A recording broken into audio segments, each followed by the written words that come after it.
Hello friends, welcome to the success Kendra. Friends देखिए, आज इस सेशन में हम लोग 17वीं बीपीएससी पीटी एग्ज़ाम 2024 के लिए यानी कि 70 बीपीएससी पीटी एग्ज़ाम 2024 के लिए 38वीं बीपीएससी से लेकर के 69वीं बीपीएससी तक में जितने भी भारतीय संविधान के प्रश्न पूछे गए हैं, इंडियन पॉलिटी के प्रश्न पूछे गए हैं, यानी कि इंडियन कॉन्स्टिट्यूशन के प्रश्न पूछे गए हैं, उन सभी प्रश्नों को आज हम लोग एक ही सेशन में डिस्कस कर लेंगे। बड़ा ही इंपॉर्टेंट सेशन रहने वाला है आपकी एग्ज़ाम के दृष्टिकोण से, यानी कि 17वीं बीपीएससी पीटी एग्ज़ाम 2024 के दृष्टिकोण से। इसीलिए इस सेशन को पूरा देखिएगा फ्रेंड्स। और चैनल पर अगर आप पहली बार विजिट कर रहे हैं तो चैनल को सब्सक्राइब कर लीजिए, और जो बगल में बेल आइकन है, घंटी का निशान है, उसको भी ज़रूर दबा लीजिएगा, ताकि जब भी कोई भी इंपॉर्टेंट वीडियो 70 बीपीएससी से संबंधित अपलोड किया जाए तो उसका नोटिफिकेशन सबसे पहले आपके पास पहुंच जाए। तो चलिए सेशन आज के स्टार्ट करते हैं। एक बार सभी लोग सेशन को लाइक कर दीजिए, और जब सेशन समाप्त हो जाएगा पूरा सेशन देख लीजिएगा तो इसे कम से कम एक ग्रुप में अवश्य ही शेयर कर दीजिएगा। चलिए देखिए, भारतीय संविधान में राज्य के नीति निर्देशक सिद्धांत की अवधारणा किस देश के संविधान से ली गई है। अब मैं आपको बताऊंगा कि आयरलैंड ने कहाँ से लिया है।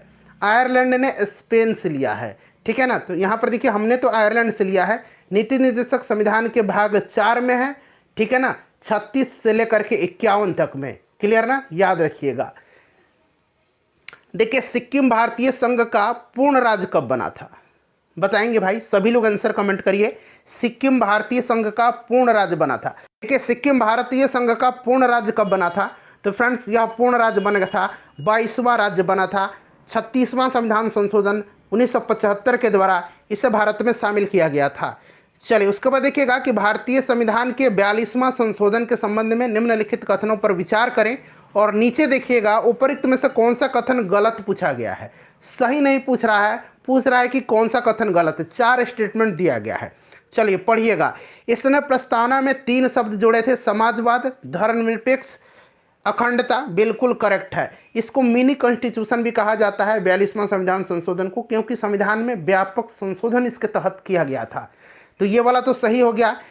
इसने संविधान में 8 मौलिक कर्तव्य जोड़े, बिल्कुल गलत है। बिल्कुल ये स्टेटमेंट जो है गलत दे रहा है। इसने नए नीति निर्देशक सिद्धांत जोड़े, यानी कि अनुच्छेद 39A, 43A और 47, ये भी गलत दिया गया है। और इसके द्वारा जो है राष्ट्रपति को चुनाव आयोग के परामर्श से राज्य विधानसभाओं मंडलों के सदस्यों की अयोग्य घोषित करने का अधिकार प्रदान, ये सही है। तो पहला और चौथा यहाँ पर आप देख रहे हैं फ्रेंड्स, पहला और चौथा सही है। आपसे गलत पूछा है तो 2 और 3 यहाँ पर करेक्ट आंसर हो जाएगा, जो कि ऑप्शन नंबर सी में आपको दिख रहा है। चलिए देखिए, भारतीय संविधान में मौलिक अधिकारों के विचार का संदर्भ किस देश से लिया गया। मौलिक अधिकार मैंने स्टार्टिंग में ही बता दिया था आपको।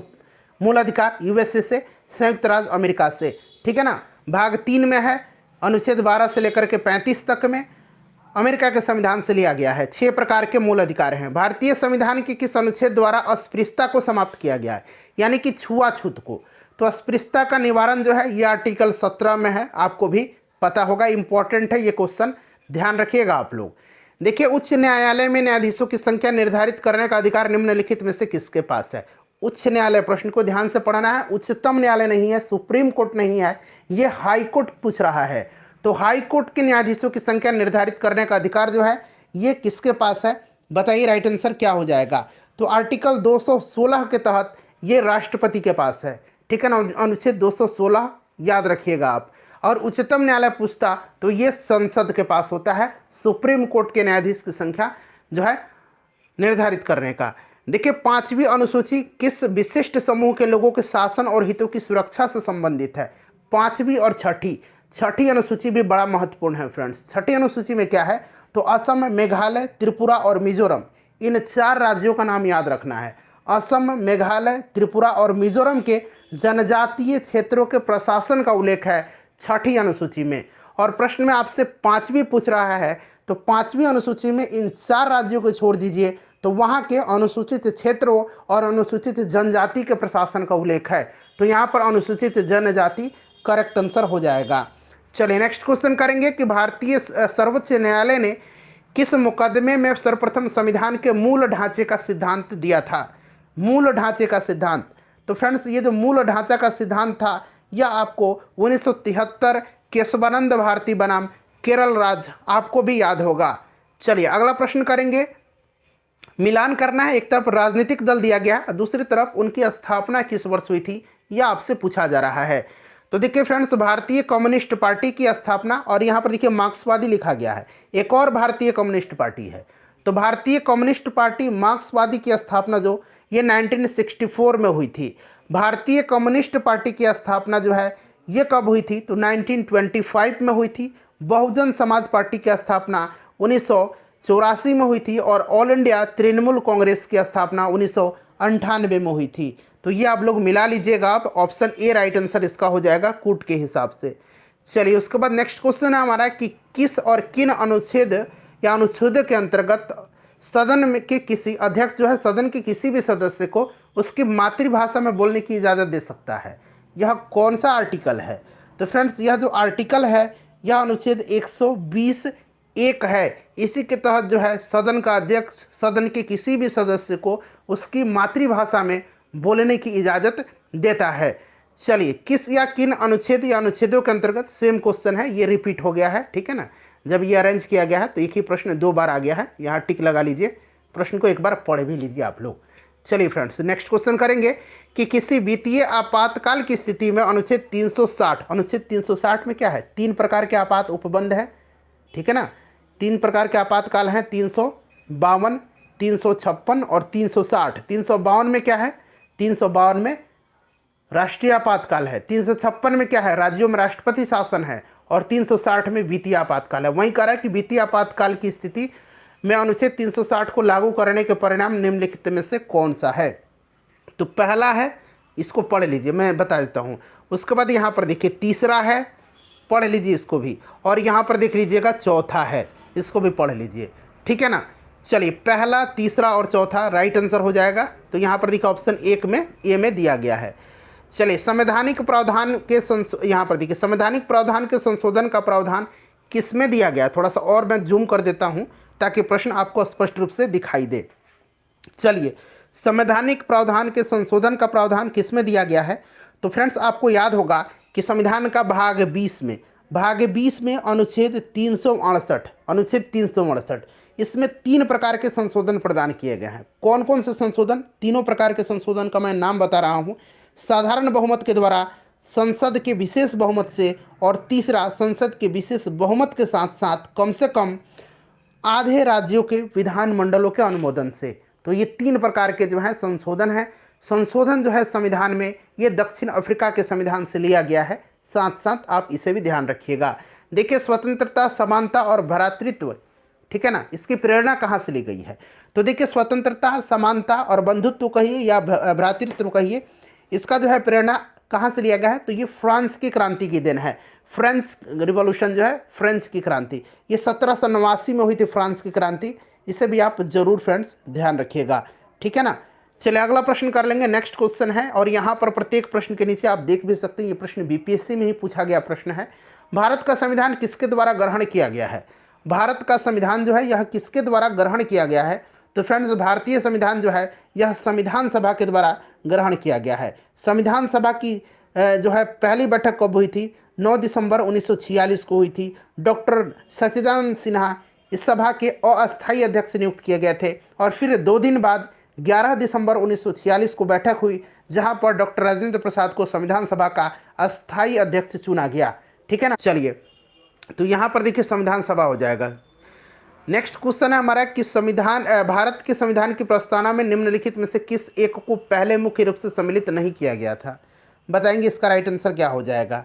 तो फ्रेंड्स यह किसको, समाजवाद और धर्मनिरपेक्षता को, समाजवाद और धर्मनिरपेक्षता आपको याद होगा कि यह 42वां संविधान संशोधन के द्वारा जो है प्रस्तावना में जोड़े गए थे। समाजवाद, पंथ निरपेक्ष और अखंडता शब्द अभी थोड़ी देर पहले मैंने आपको बताया भी है, ठीक है ना, जो कि 1972 में 42वां संविधान संशोधन हुआ था। इसको मिनी संविधान भी कहा जाता है, इसे भी आप ध्यान रखिएगा। चलिए नेक्स्ट क्वेश्चन कर लेंगे, 1976 होगा, एक मिनट, 1976, 1972 नहीं, 1976, 1976 में, ठीक है ना। चलिए माफ़ करिएगा।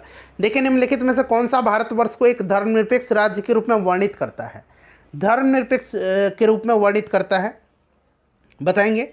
तो यहाँ पर राइट आंसर जो होगा फ्रेंड्स इसका ऑप्शन नंबर डी हो जाएगा, संविधान की प्रस्तावना, ठीक है ना। संविधान की प्रस्तावना आपको अगर हम बात करें संविधान के प्रस्तावना के अनुसार तो भारत एक संप्रभु समाजवादी पंथ निरपेक्ष लोकतांत्रिक गणराज्य है और संविधान की प्रस्तावना पंडित जवाहरलाल नेहरू के द्वारा प्रारूपित और संविधान सभा के द्वारा स्वीकृत उद्देश्य प्रस्ताव पर आधारित है। प्रस्तावना को संविधान की आत्मा भी कहा जाता है, ये प्रश्न बनता है। चलिए उसके बाद देखिएगा कि संवैधानिक उपचार का अधिकार किसके अंतर्गत आता है।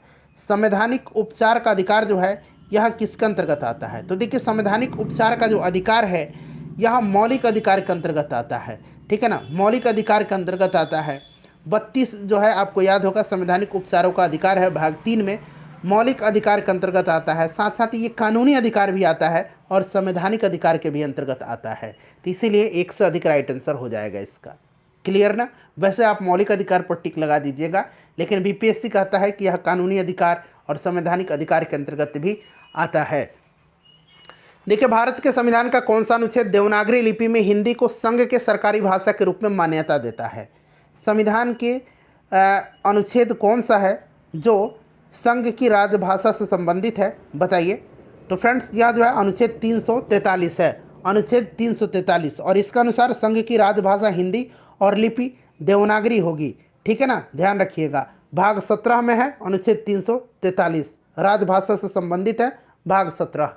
चलिए निम्नलिखित में से कौन संविधान सभा की व्यापार समिति के व्यवस्थापन के पहले अध्यक्ष थे। व्यापार समिति के व्यवस्थापन के पहले अध्यक्ष संविधान सभा की ये कौन थे, तो फ्रेंड्स ये थे कौन, कन्हैयालाल मानिकलाल मुंशी, ठीक है ना, और उन्होंने कांग्रेस पार्टी के टिकट पर बम्बई से संविधान सभा के लिए चुनाव भी इनको चुना गया था, ठीक है ना, कन्हैयालाल मानिकलाल मुंशी को। देखिए प्रथमतः आपात स्थिति की घोषणा कितने समय काल के लिए सीमित की जा सकती है। आपातकाल के बारे में हमने आपको बताया भी है, ठीक है ना। आपातकालीन प्रावधान भारतीय संविधान के भाग 18 में है, अनुच्छेद 352 से लेकर के 360 तक में, 352, 356, 360 मैंने बताया था ना। 352 में राष्ट्रीय आपातकाल, 356 में राज्यों में राष्ट्रपति शासन और 360 में वित्तीय आपातकाल, ठीक है ना। यदि आपातकाल की उद्घोषणा को दोनों सदनों के द्वारा अनुमोदित कर दिया जाता है तो आपातकाल 6 महीने तक जारी रहता है और प्रत्येक 6 महीने के लिए संसद की स्वीकृति के साथ अनिश्चित काल तक बढ़ाया जा सकता है। तो यहाँ पर देखिए 6 महीने दिया गया है, प्रथमतः पूछा है। देखिए केंद्र शासित प्रदेश के मुख्यमंत्री जहाँ पर इस तरह का प्रावधान है, पुदुचेरी और आपको दिल्ली में यह प्रावधान है, मैं बता भी देता हूँ आपको किसके द्वारा नियुक्त किए जाते हैं। तो जो केंद्र शासित प्रदेश यानी साफ साफ कहिए पुदुचेरी और जो दिल्ली के सीएम हैं ये किसके द्वारा नियुक्त किए जाते हैं, तो ये राष्ट्रपति के द्वारा जो है नियुक्त किए जाते हैं, ठीक है ना। राष्ट्रपति, right answer option number A correct answer हो जाएगा। चलिए देखिए भारत के संसद का व्यय किसके द्वारा नियंत्रित किया जाता है। भारत के संसद का व्यय जो है यह किसके द्वारा नियंत्रित किया जाता है। तो फ्रेंड्स देखिए संसद जो होता है, संसद की बात करते हैं, भारत का सर्वोच्च विधायी निकाय है यह, और भारतीय संसद में राष्ट्रपति तथा 2 सदन होते हैं, यानी कि हमारी जो संसद है वो राष्ट्रपति, राज्यसभा और लोकसभा से मिलकर के बनी हुई है, इस चीज़ को याद रखिएगा। और राष्ट्रपति के पास संसद के दोनों सदनों में किसी भी सदन को बुलाने या स्थगित करने या लोकसभा को भंग करने की शक्ति होती है, ठीक है ना, तो इस चीज़ को ध्यान रखिएगा। और भारत की संसद का व्यय खुद संसद के द्वारा ही नियंत्रित किया जाता है, तो उपरोक्त में से कोई नहीं होगा क्योंकि संसद के द्वारा ही नियंत्रित किया जाता है। चलिए उसके बाद देखिएगा कि जनहित याचिका, जिसको कि पिल कहा जाता है, पब्लिक इंटरेस्ट लिटिगेशन, जनहित याचिका की धारणा किस देश से उत्पन्न हुई है। जनहित याचिका, ठीक है ना, बताइएगा। पीएन भगवती को भारत में इसका जनक कहा जाता है, जनहित याचिका को, और ये अमेरिका से लिया गया है। ऑप्शन नंबर यहाँ पर डी राइट आंसर हो जाएगा, यूएसए। चलिए किसी व्यक्ति की अवैध हिरासत के खिलाफ निम्नलिखित में से कौन सी रिट लागू होती है।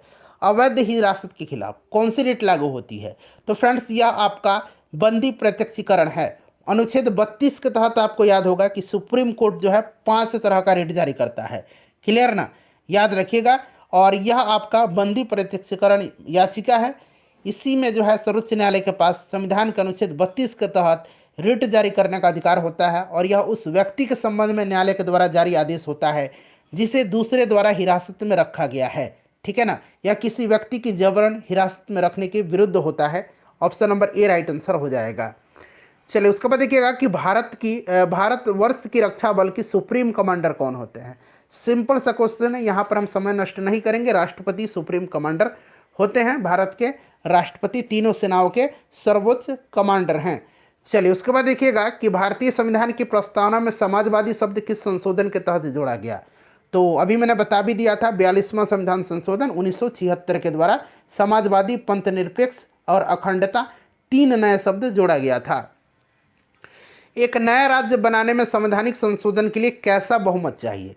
एक नए राज्य के निर्माण के लिए संशोधन हेतु अनुच्छेद 368 के तहत विशेष प्रक्रिया, संविधान संशोधन प्रक्रिया अपनाई नहीं जाती है। इस चीज़ को ध्यान रखिएगा। और संसद साधारण बहुमत से नए राज्यों का निर्माण कर सकती है तथा संविधान का अनुच्छेद 4(2) आर्टिकल 4 का जो 2 है वह कहता है कि इस प्रकार की विधि अनुच्छेद 368 के प्रयोजनों के लिए संविधान की संशोधन नहीं समझी जाती है।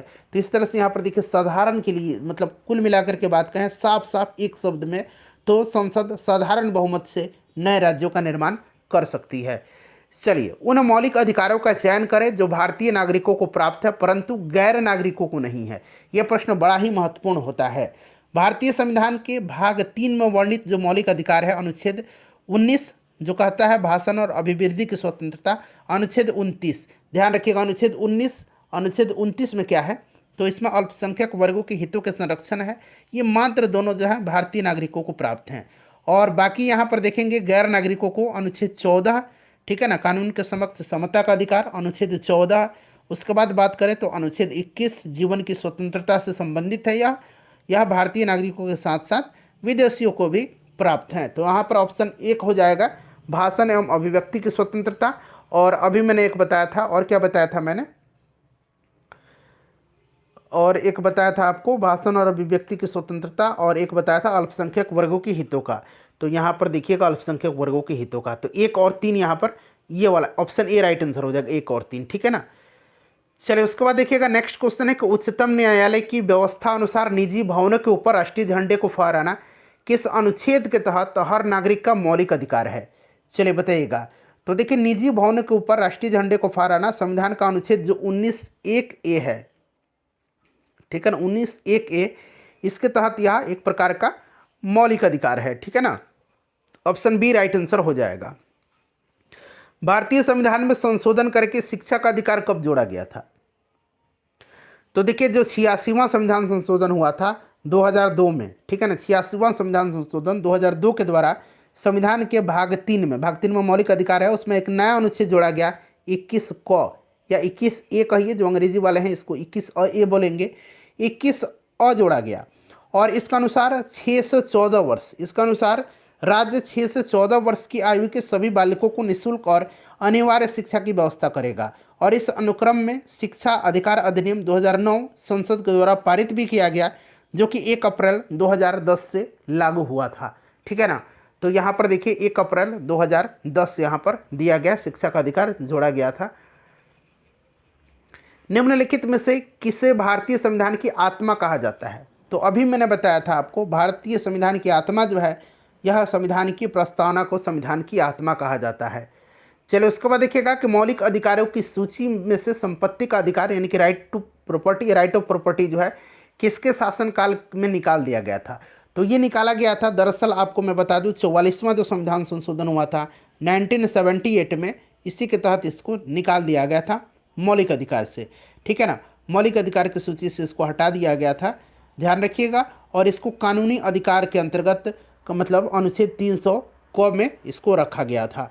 और देखिए उस समय जो है प्रधानमंत्री की बात करते हैं तो मोरारजी देसाई थे, तो ऑप्शन नंबर यहाँ पर डी राइट आंसर हो जाएगा। देखिए भारतीय संविधान के भाग 4 में दिए गए निर्देशित सिद्धांतों में से कौन सा या कौन से सूचीबद्ध है, बताइए राइट आंसर क्या होगा। यहाँ पर सभी लोग आंसर कमेंट करिएगा। तो देखिए यहाँ तो सामान्य कार्य के लिए समान वेतन है, और उसके बाद देखिए समान नागरिक संहिता है जो कि आर्टिकल 44 में है। तो 1 और 2 यहाँ पर right answer option number B हो जाएगा, क्लियर ना, याद रखिएगा।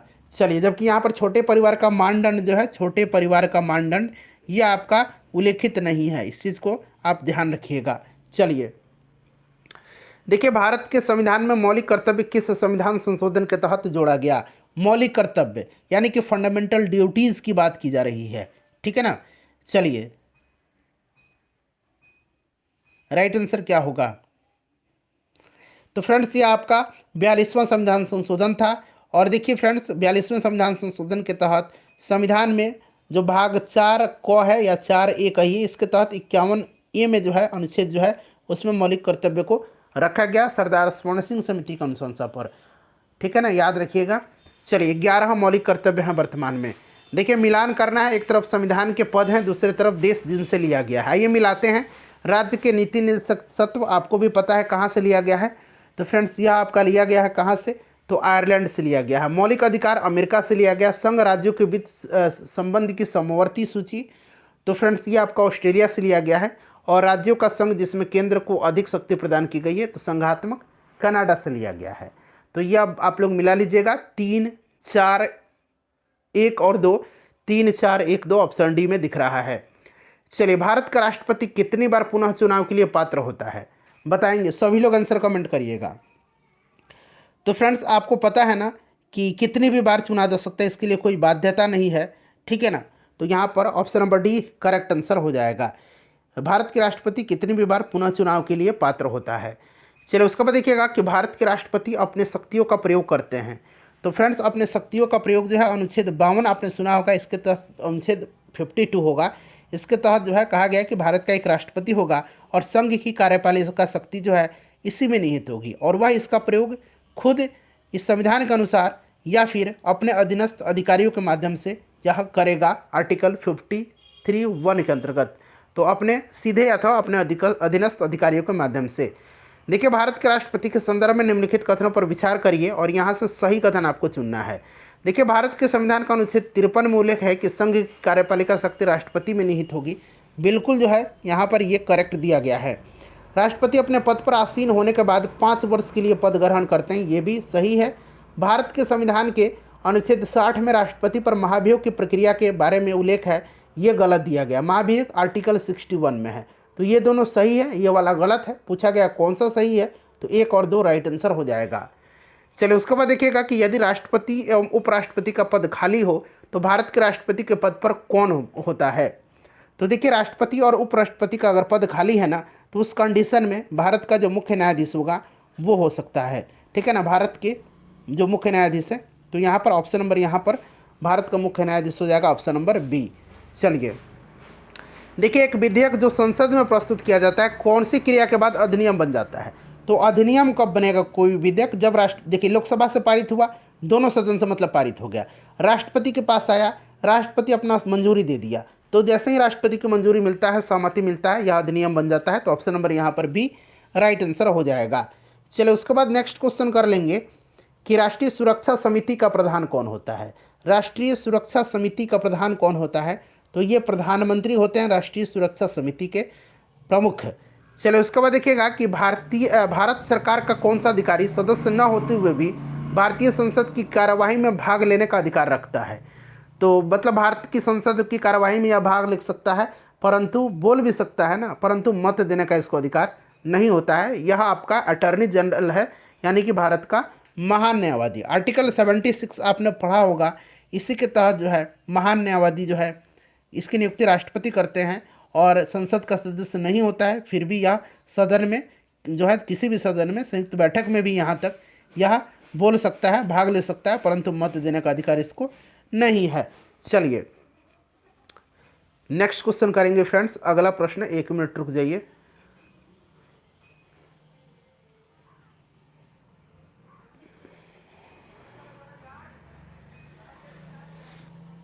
हाँ चलिए नेक्स्ट क्वेश्चन कर लेंगे। अब अगला प्रश्न है हमारा कि भारत में न्यायिक पुनरावलोकन का आधार क्या है। न्यायिक पुनरावलोकन, देखिए सारा ऑप्शन यहाँ दिख रहा है आपको। न्यायिक पुनरावलोकन मैंने बताया ना अभी, न्यायिक पुनरावलोकन का आधार जो है ये क्या है, चलिए बताइए। राइट आंसर इसका क्या हो जाएगा, न्यायिक पुनरावलोकन का आधार जो है यह कानून द्वारा स्थापित प्रक्रिया है, ठीक है ना। चलिए न्यायिक कानून द्वारा स्थापित प्रक्रिया है। चलिए उसके बाद नेक्स्ट क्वेश्चन है हमारा कि भारत में राष्ट्रपति का चुनाव किया जाता है। भारत में राष्ट्रपति का चुनाव जो होता है ये किया जाता है। तो भारत में राष्ट्रपति का चुनाव संविधान के जो अनुच्छेद 54 है ना, इसी के तहत संसद के दोनों सदनों के निर्वाचित सदस्य, संसद के दोनों सदनों के निर्वाचित सदस्य तथा राज्य तथा संघ राज्यों के विधानसभा, यानी कि दिल्ली और पुदुचेरी में विधानसभा है, वहाँ के निर्वाचित सदस्य के द्वारा होता है, ठीक है। तो यहाँ पर देखिए ऑप्शन नंबर ई हो जाएगा, इसका ध्यान रखिएगा। चलिए उसके बाद देखिएगा कि संसद के संयुक्त सत्र की अध्यक्षता कौन करता है। तो सिंपल सा क्वेश्चन है, लोकसभा के स्पीकर करता है option number C right answer हो जाएगा। संसद का संयुक्त अधिवेशन जो होता है लोकसभा की स्पीकर करता है। चलो अच्छा, संयुक्त बैठक जो है, संयुक्त सत्र जो है, ये किस अनुच्छेद में है, जरा आप लोग मुझे कमेंट करके बताइए। तो चलिए, संविधान द्वारा केंद्रीय सरकार की कार्यपालिका शक्ति निहित की गई है। तो केंद्र सरकार की जो कार्यपालिका शक्ति ये राष्ट्रपति में निहित है। कई बार मैंने आपको बता भी दिया था, जहां मैं बता दिया हूं वहां पर मैं डिस्कशन नहीं करूंगा, ठीक है ना। देखिए, पंचायती राज को किस संवैधानिक संशोधन के आधार पर संवैधानिक दर्जा प्रदान किया गया, तो आपको भलीभांति याद होगा 73वां संविधान संशोधन, ठीक है ना, याद है ना 73वां संविधान संशोधन। इसी के तहत जो है ये आपको संविधान के भाग 9 एवं 11वीं अनुसूची, भाग 9 जोड़ा गया और 11वीं अनुसूची जोड़ा गया, जिसमें पंचायती राज संस्थाओं को संवैधानिक दर्जा प्रदान किया गया। चले आगे भी इसके बारे में हम लोग डिटेल में चर्चा करेंगे।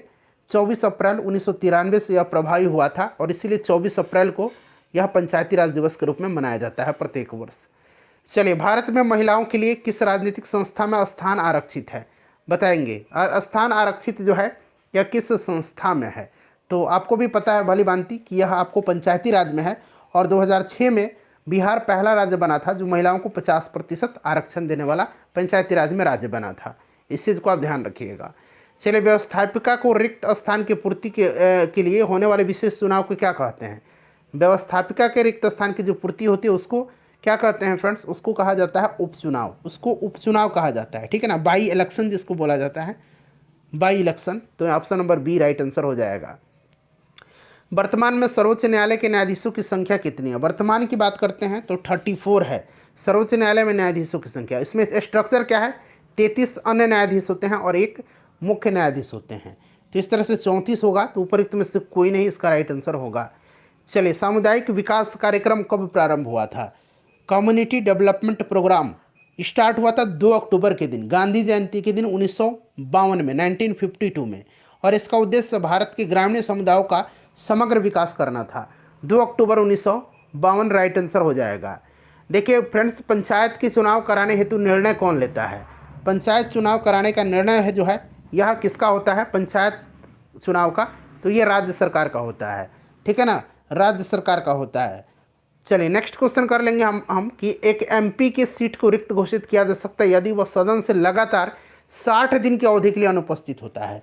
लगातार 60 दिन की अवधि तक सदन में वह बिना मतलब इन्फॉर्म किए, बिना किसी पहले इन्फॉर्मेशन की, अगर संविधान के जो आपका संसद है, सदन है, उसका अधिवेशन में अनुपस्थित रहता है, तो फ्रेंड्स ऐसे कंडीशन में जो है यह आपका उसका स्थान रिक्त कर दिया जाता है। तो 60 दिन यानी कि 2 महीना लगभग। चलिए उसके बाद नेक्स्ट क्वेश्चन है कि राज्यसभा में होते हैं, तो राज्यसभा में क्या होता है, राज्यसभा में आपको पता है ना। तो देखिए राज्यसभा में 250 सदस्य होते हैं, जिसमें से आपके 12 सदस्य जो होते हैं ये आपके राष्ट्रपति के द्वारा मनोनीत होते हैं और 238 सदस्य जो होते हैं 238 ये राज्य और केंद्र शासित प्रदेश से। तो इस तरह से 250 हो गया, 250 सदस्य जिसमें से 12 सदस्य राष्ट्रपति के द्वारा मनोनीत किए जाते हैं। ऑप्शन सी राइट आंसर हो जाएगा। चलिए, हमारे संविधान के अनुसार राज्यसभा का कार्यकाल, राज्यसभा का कार्यकाल, तो राज्यसभा का तो कोई कार्यकाल नहीं है क्योंकि ये कभी भी क्या होता है, भंग नहीं होता है, तो समाप्त होने का कोई विषय ही नहीं बनता है। राज्यसभा के सदस्यों का कार्यकाल होता है, इस चीज़ को ध्यान रखिएगा, 6 वर्ष का। चलिए, किस सभा का अध्यक्ष उसका सदस्य नहीं होता है, तो राज्यसभा का सदस्य जो होता है यानी कि राज्यसभा के जो सभापति हैं, जो उपराष्ट्रपति होते हैं सभापति, ये इसके सदस्य नहीं होते हैं, तो यहाँ पर राज्यसभा होगा। चलिए, राज्यसभा का पदेन अध्यक्ष, सेम क्वेश्चन, उपराष्ट्रपति होगा। देखिए कितना बार रिपीट होता है इस तरह का प्रश्न। लोकसभा में सामान्यतः कितने सत्र होते हैं, लोकसभा में सामान्यतः कितने सत्र होते हैं, अभी रिसेंटली 2022 का प्रश्न है, तो 3 होता है, एक बजट सत्र, एक मानसून सत्र और एक शीतकालीन सत्र। तो 3 यहाँ पर राइट आंसर हो जाएगा। निम्नलिखित कथनों में से कौन सा कथन सही नहीं पूछा गया है, सही नहीं है, तो यहाँ पर देखिएगा धन विधेयक की शुरुआत राज्यसभा में होती है, यही जो है गलत है, हमेशा लोकसभा में पहले इसे प्रस्तुत किया जाता है, ठीक है ना फ्रेंड्स। चलिए देखिए, धन विधेयक पेश किया जाता है, तो अभी मैंने आपको बता दिया केवल लोकसभा में, केवल लोकसभा में, केवल लोकसभा में, याद रखिएगा, ठीक है ना। चलिए अगला प्रश्न है हमारा, कोई भी विधेयक धन विधेयक है या नहीं, इसका निर्णय कौन करता है, लोकसभा के स्पीकर करता है।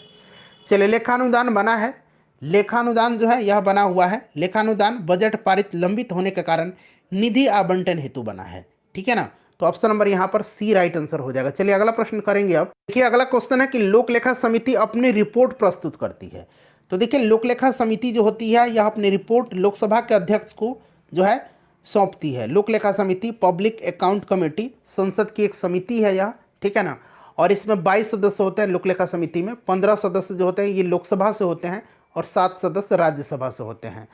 ऑप्शन नंबर यहाँ पर देखिए राइट आंसर क्या हो जाएगा इसका, ऑप्शन नंबर बी हो जाएगा, लोकसभा के स्पीकर को। चलिए उसके बाद देखिएगा कि निम्नलिखित कथनों में से कौन सा एक सही नहीं है, कौन सा एक सही नहीं है। चलिए बताइए कौन सा सही नहीं है। तो देखिए फ्रेंड्स, सर्वोच्च न्यायालय का गठन 1950 में हुआ तो सही है। सर्वोच्च न्यायालय देश की उच्चतम अदालत है जिसमें अपील की जाती है, बिल्कुल ये करेक्ट है। सर्वोच्च न्यायालय कोर्ट मार्शल को छोड़ करके अन्य किसी भी उच्च न्यायालय अदालतों की सुनवाई कर सकता है। अब यहाँ पर देखिएगा स्वतंत्र सेना न्यायाधिकरण अधिनियम 2007 के प्रावधान के अनुसार कोर्ट मार्शल की अपील सर्वोच्च न्यायालय में की जा सकती है। तो यहाँ पर छोड़ करके बोला है तो ये गलत होगा, ये भी स्टेटमेंट सही है। पूछा कौन सा सही नहीं है, तो option number C right answer होगा इसका। चलिए सर्वोच्च न्यायालय है एक, तो देखिए सर्वोच्च न्यायालय जो है यह एक क्या है, संघीय न्यायालय है। यह एक मानवाधिकारों का संरक्षक भी है, संविधान का अंतिम विवेचक भी है, इसीलिए एक से अधिक इसका राइट आंसर हो जाएगा, ठीक है ना। चलिए संघीय न्यायालय, मानवाधिकारों का संरक्षक और अंतिम विवेचक। देखिए राज्य सरकार का कार्यकारी अध्यक्ष यानी कि संवैधानिक प्रमुख कौन होता है, राज्य सरकार के। केंद्र सरकार का तो राष्ट्रपति हो जाता है, राज्य सरकार का राज्यपाल होगा, राज्यपाल इसका राइट आंसर हो जाएगा, ठीक है ना। संविधान का अनुच्छेद 154(1) के अनुसार 154(1) के अनुसार राज्य की कार्यपालिका शक्ति राज्यपाल में निहित होगी, जिसका प्रयोग वह इस संविधान के अनुसार स्वयं या अपने अधीनस्थ अधिकारियों के द्वारा करेगा। एक उच्च न्यायालय का न्यायाधीश अपना त्यागपत्र संबोधित करता है। उच्च न्यायालय का न्यायाधीश अपना त्यागपत्र राष्ट्रपति को संबोधित करता है, राष्ट्रपति राइट आंसर हो जाएगा इसका। चलिए उसके बाद देखिएगा कि भारत में चलित न्यायालय जिसको कि मोबाइल कोर्ट कहा जाता है, इसका मानसपुत्र है, मानसपुत्र, ठीक है ना। तो मोबाइल कोर्ट का मानसपुत्र जो है ये स्वयं डॉक्टर APJ अब्दुल कलाम है, option number C right answer हो जाएगा। 2007 में हरियाणा के मेवात जिले में जो है, मेवात जिले में एक जगह है पुन्हाना, ठीक है ना, पुन्हाना में देश की पहली मोबाइल कोर्ट यानी कि जो आपका चलित न्यायालय है इसका उद्घाटन किया गया था और इसका शुभारंभ भारत के तत्कालीन न्यायाधीश KG बालकृष्ण ने किया था। और इस प्रकार के न्यायालयों की परिकल्पना सर्वप्रथम भूतपूर्व राष्ट्रपति डॉक्टर APJ अब्दुल कलाम जी का है। चलिए किस अनुच्छेद के अनुसार भारत के राष्ट्रपति द्वारा राष्ट्रीय आपातकाल की घोषणा की जाती है। राष्ट्रीय आपातकाल 352, राज्यों में राष्ट्रपति शासन 356, वित्तीय आपातकाल 360। चलिए उसके बाद देखिएगा कि केंद्र और राज्य की व्यवस्थापिकाओं के लिए मतदान की न्यूनतम उम्र सीमा 21 वर्ष से घटाकर के 18 वर्ष किया गया, किस संविधान संशोधन के अंतर्गत। तो फ्रेंड्स यह कब किया गया था बताएंगे सभी लोग, इसका करेक्ट आंसर क्या होगा। तो देखिए फ्रेंड्स इसका जो राइट आंसर हो जाएगा वो कौन सा हो जाएगा। तो फ्रेंड्स यह किया गया था आपका 61वां संविधान संशोधन 1989 में, ठीक है ना, ध्यान रखिएगा।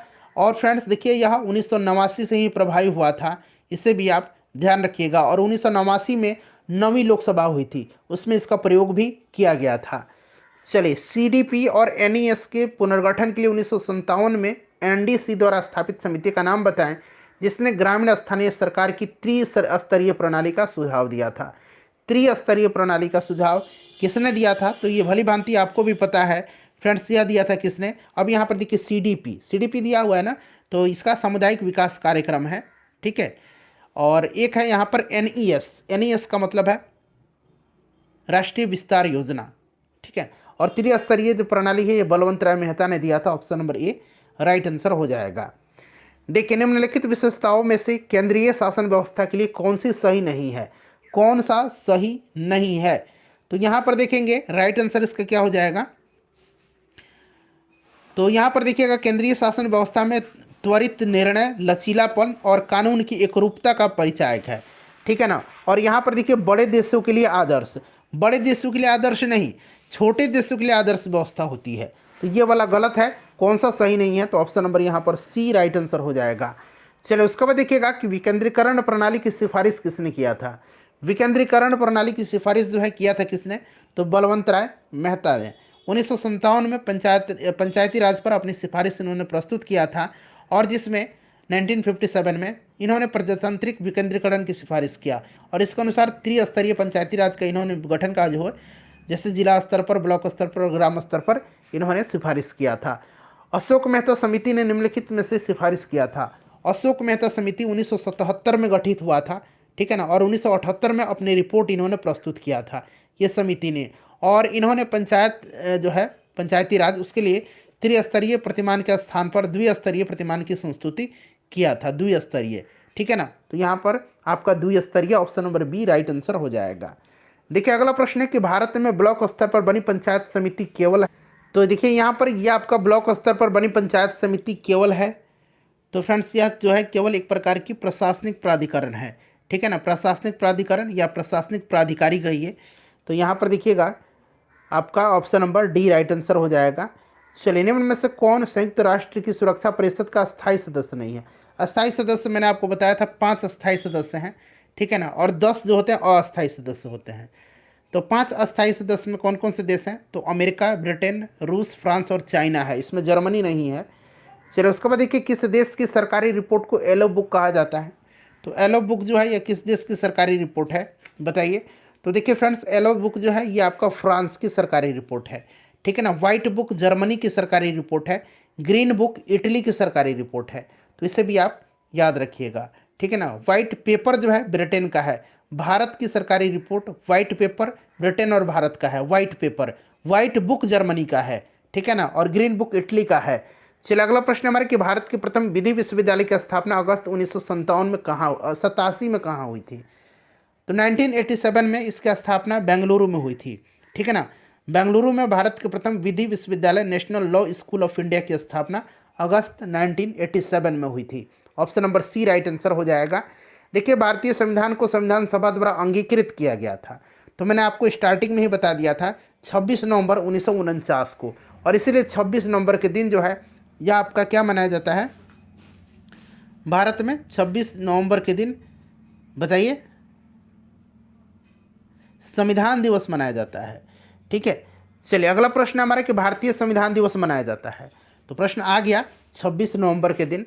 अगला प्रश्न करिएगा कि भारतीय संविधान को अपनाया गया था, भारतीय संविधान को अपनाया गया था, तो भारतीय संविधान को अपनाया गया था संविधान सभा के द्वारा, ठीक है ना, संविधान सभा के द्वारा। चलिए भारत में लौकिक सार्वभौमिकता है क्योंकि संविधान की प्रस्तावना आरंभ होती है, तो संविधान की प्रस्तावना जो है यह आरंभ होती है एक सार्वभौमिक समाजवादी धर्मनिरपेक्ष प्रजातांत्रिक गणतंत्र से, ठीक है ना, हमारी प्रस्तावना। और इसमें से अगर हम बात करें तो राइट आंसर क्या हो जाएगा, ऑप्शन नंबर यहाँ पर बताइए करेक्ट आंसर इसका क्या हो जाएगा, लौकिक सार्वभौमता है, बताइए राइट आंसर क्या होगा, तो ऑप्शन नंबर डी हो जाएगा हम भारत के लोग शब्द से, ठीक है ना। और भारतीय संविधान की प्रस्तावना में भारत को किस रूप में घोषित किया गया, तो अभी मैंने बताया था एक सार्वभौम समाजवादी धर्मनिरपेक्ष प्रजातांत्रिक गणराज्य। चलिए भारत में प्रजातंत्र इस तथ्य पर आधारित है कि भारत में प्रजातंत्र इस तथ्य पर आधारित है कि जनता को सरकारों को चुनने तथा बदलने का अधिकार प्राप्त है, ऑप्शन नंबर सी। देखिए भारतीय संविधान की 10वीं अनुसूची का संबंध है, 10वीं अनुसूची जो है यह संबंधित किससे है, 10वीं अनुसूची बताइए, 10वीं अनुसूची का संबंध दल बदल विरोधी कानून से, option number D right answer हो जाएगा। और देखिए संविधान का जो 52वां संविधान संशोधन हुआ था 1985 में, इसी के द्वारा इसको जोड़ा गया। चलिए उसके बाद देखिएगा भूमि सुधार खाली स्थान दिया गया कि विषयों के अंतर्गत है, भूमि सुधार जो है यह राज्य सूची के विषय के अंतर्गत है, राज्य सूची का। देखिए भारतीय नागरिकता नहीं प्राप्त की जा सकती है, तो भारतीय नागरिकता जो है यह प्राप्त की जा सकती है जन्म के द्वारा, देशीकरण के द्वारा, किसी भूभाग के सम्मिलन के द्वारा, रजिस्ट्री के द्वारा, भारतीय बैंक में धन जमा करके आप भारत की नागरिकता प्राप्त नहीं कर सकते हैं, इस चीज़ को ध्यान रख सकते हैं आप। चलिए भारतीय संविधान की प्रकृति क्या है, भारतीय संविधान की प्रकृति क्या है, चलिए बताएंगे सभी लोग, इसका करेक्ट आंसर क्या होगा, भारतीय संविधान की प्रकृति क्या है। चलिए भारतीय संविधान की प्रकृति क्या है, करेक्ट आंसर इसका क्या होगा, प्रकृति में संघीय किंतु भावना में एकात्मक, ठीक है ना। तो यहाँ पर आपका ऑप्शन नंबर डी हो जाएगा, प्रकृति में संघीय किंतु भावना में एकात्मक। चलिए अगला प्रश्न कर लेंगे। नेक्स्ट क्वेश्चन है हमारा कि नागरिकता संशोधन कानून कब पारित हुआ। नागरिकता संशोधन विधेयक 2019 लोकसभा में 9 दिसंबर 2019 को प्रस्तुत किया गया था और उसी दिन जो है लोकसभा से इसको पारित किया गया था। और 11 दिसंबर 2019 को, दरअसल 9 दिसंबर 1946 और 11 दिसंबर 1946, बार बार इसीलिए 1946 बोला जा रहा है। 11 दिसंबर 1919 को यह राज्यसभा के द्वारा पारित किया गया था और 12 दिसंबर के दिन मतलब 12 दिसंबर 2019 को राष्ट्रपति ने मंजूरी भी दे दिया था, ठीक है ना। और 10 जनवरी 2020 से नागरिकता संशोधन अधिनियम 2019 लागू हो गया था। तो यहाँ पर 11 दिसंबर 2019 पूछा गया है, नागरिकता कानून पारित कब हुआ था, ठीक है ना। चलिए उसके बाद देखिएगा कि विधि का नियम या कानून का अधिराज्य का मतलब क्या है। विधि का नियम या कानून का अधिराज्य का मतलब क्या है, तो इसका मतलब है सभी के लिए एक कानून और सभी के लिए एक न्यायतंत्र। ऑप्शन नंबर ए यहाँ पर देख सकते हैं राइट आंसर हो जाएगा। चलिए निम्नलिखित में से किसको संविधान द्वारा मौलिक अधिकारों को लागू करने की शक्ति दी गई है। संविधान द्वारा मौलिक अधिकारों को लागू करने की शक्ति दी गई है, बताएंगे राइट आंसर इसका क्या होगा। करेक्ट आंसर इसका क्या होगा फ्रेंड्स, देखिए इसका करेक्ट आंसर हो जाएगा आपका सर्वोच्च न्यायालय एवं उच्च न्यायालय को। सर्वोच्च न्यायालय एवं उच्च न्यायालय को अनुच्छेद 32 के तहत जो है सर्वोच्च न्यायालय को, जो सुप्रीम कोर्ट है उसको रिट जारी करने का अधिकार है, और 226 के तहत उच्च न्यायालय को, हाई कोर्ट को, ठीक है ना। तो ये सभी आप ध्यान रखिएगा। चलिए अगला प्रश्न हमारा कि भारतीय संविधान के किस अनुच्छेद के अंतर्गत नागरिकों को मौलिक अधिकार प्रदान किए गए हैं। अनुच्छेद 12 से 35 भाग 3, अभी मैंने थोड़ी देर पहले आपको बताया भी था। चलिए नेक्स्ट क्वेश्चन है कि भारत के संविधान का निम्नलिखित में से कौन सा अनुच्छेद प्रेस की स्वतंत्रता से संबंधित है। प्रेस की स्वतंत्रता यानी कि जो बोलने की स्वतंत्रता है उसी से संबंधित है। अनुच्छेद 19 यहाँ पर राइट आंसर हो जाएगा। अनुच्छेद 19(1) का क जो है यह वाक्य स्वतंत्रता की अभिव्यक्ति से संबंधित स्वतंत्रता है और इसी में प्रेस की स्वतंत्रता भी निहित है। चलिए निम्नलिखित संवैधानिक उपचारों में से किसे पोस्टमार्टम भी कहा जाता है। पोस्टमार्टम किसको कहा जाता है, बताएंगे सभी लोग इसका आंसर कमेंट करके। पोस्टमार्टम किसको कहा जाता है बताइए। तो देखिए फ्रेंड्स अगर हम बात करें पोस्टमार्टम किसको कहा जाता है, तो देखिए पोस्टमार्टम भी एक तरह की कार्रवाई है जिससे मृत व्यक्ति के मरने के दावे की वैधता की जांच की जाती है। एक चीज़ तो आप पहले से जानते ही हैं। और साथ ही साथ पोस्टमार्टम एक रिट भी है, ठीक है। उत्प्रेषण को भी पोस्टमार्टम कहा जाता है, इस चीज़ को ध्यान रखिएगा। एक तो आपका क्वो वारंटो है, अधिकार परीक्षा, इसको भी जो है संवैधानिक उपचारों का पोस्टमार्टम कहा जाता है। और जो उत्प्रेषण है ना, इसको भी पोस्टमार्टम कहा जाता है, पोस्टमार्टम रेट। इसलिए एक सदी यहाँ पर राइट आंसर हो जाएगा अधिकार परीक्षा और उत्प्रेषण। चलिए फ्रेंड्स आगे बढ़ेंगे, नेक्स्ट क्वेश्चन कर लेंगे। अगला प्रश्न है हमारा कि एक कल्याणकारी राज्य का आदर्श वर्णित है। कल्याणकारी राज्य का आदर्श राज्य के नीति निर्देशक तत्व में है। तो यहाँ पर देखिएगा option number A right answer हो जाएगा। आयरलैंड के संविधान से लिया गया है, ठीक है ना, ध्यान रखिएगा। मैंने बताया भी इसके बारे में डिटेल में आपको। भारत में निम्नलिखित में से किसके अंतर्गत पंचायती राज प्रणाली की व्यवस्था की गई है। पंचायती राज प्रणाली जो है ये राज्य के नीति निर्देशक तत्व के अंतर्गत है और अनुच्छेद 40 जो है जो राज्य के नीति निर्देशक सिद्धांत के अंतर्गत आता है। इसमें क्या है, ग्राम पंचायतों का संगठन का प्रावधान है अनुच्छेद 40 में। चलिए अगला प्रश्न है कि राज्य के नीति निर्देशक सिद्धांत किस प्रकार मौलिक अधिकारों से भिन्न है। राज्य के नीति निर्देशक सिद्धांत किस प्रकार मौलिक अधिकारों से भिन्न है। तो देखिए नीति निर्देशक सिद्धांत परिवर्तनीय नहीं है, जबकि मौलिक अधिकार न्यायालय में परिवर्तनीय है। इस चीज़ को ध्यान रखिएगा आप। ऑप्शन सी राइट आंसर हो जाएगा। देखिए 42वें संविधान संशोधन के 10 आचार आदेशों को किस नाम से जाना जाता है। तो पहले जो था ना, जब संविधान संशोधन हुआ था 42वां 1976 में, जिसमें कि आपका मौलिक कर्तव्य जोड़ा गया, मौलिक कर्तव्य, ठीक है ना। तो उसमें उस समय 10 मौलिक कर्तव्य जोड़ा गया था, इसीलिए इसको 10 आदर्शों के नाम से जानते हैं मौलिक कर्तव्य को। वर्तमान में 11 मौलिक कर्तव्य हैं। 86वें संविधान संशोधन के द्वारा 11वां मौलिक कर्तव्य जोड़ा गया था। चलिए राष्ट्रपति, बताइए राष्ट्रपति संसद का हिस्सा नहीं होता है। और आगे बढ़िएगा, सभी पढ़िए राइट आंसर क्या होगा इसमें से।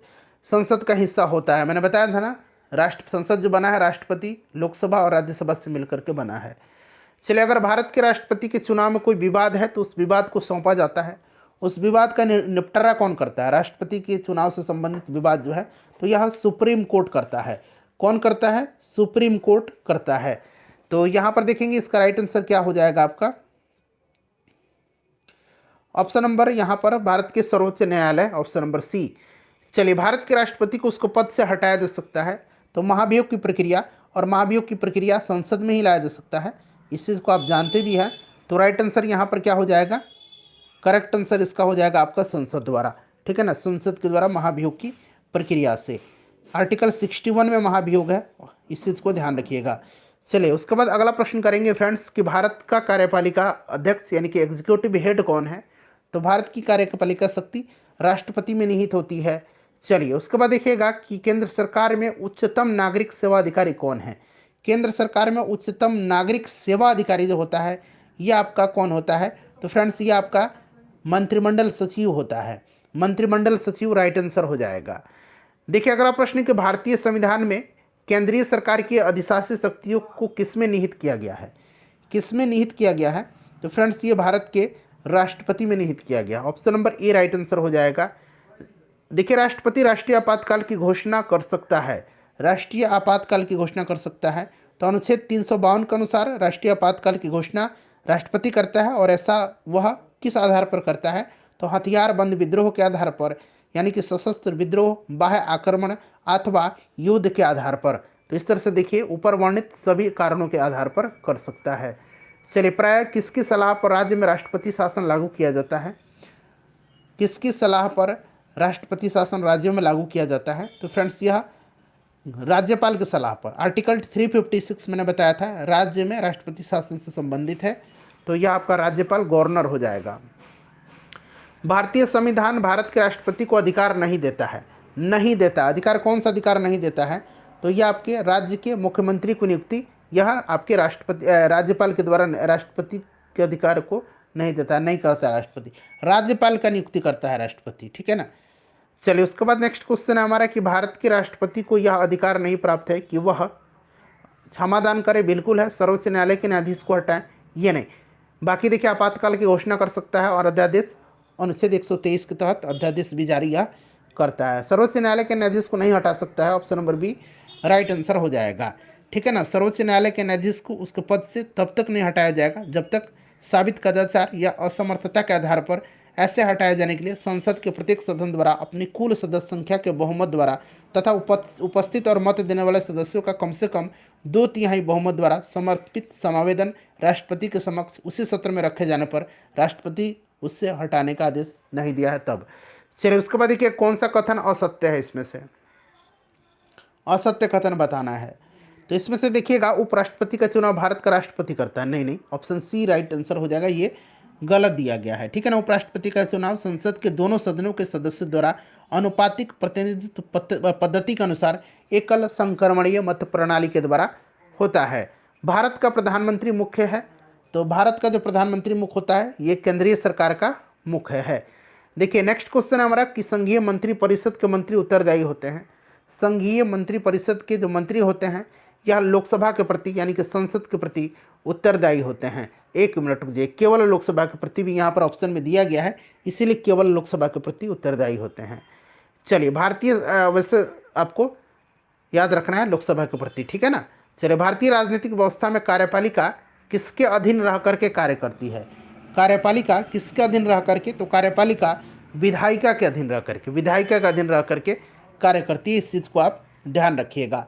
चलिए नेक्स्ट क्वेश्चन करेंगे। भारत में संसदनात्मक शासन प्रणाली अपनाई गई है और भारतीय राजनीतिक व्यवस्था में कार्यपालिका विधायिका के अधीन रह करके कार्य करती है।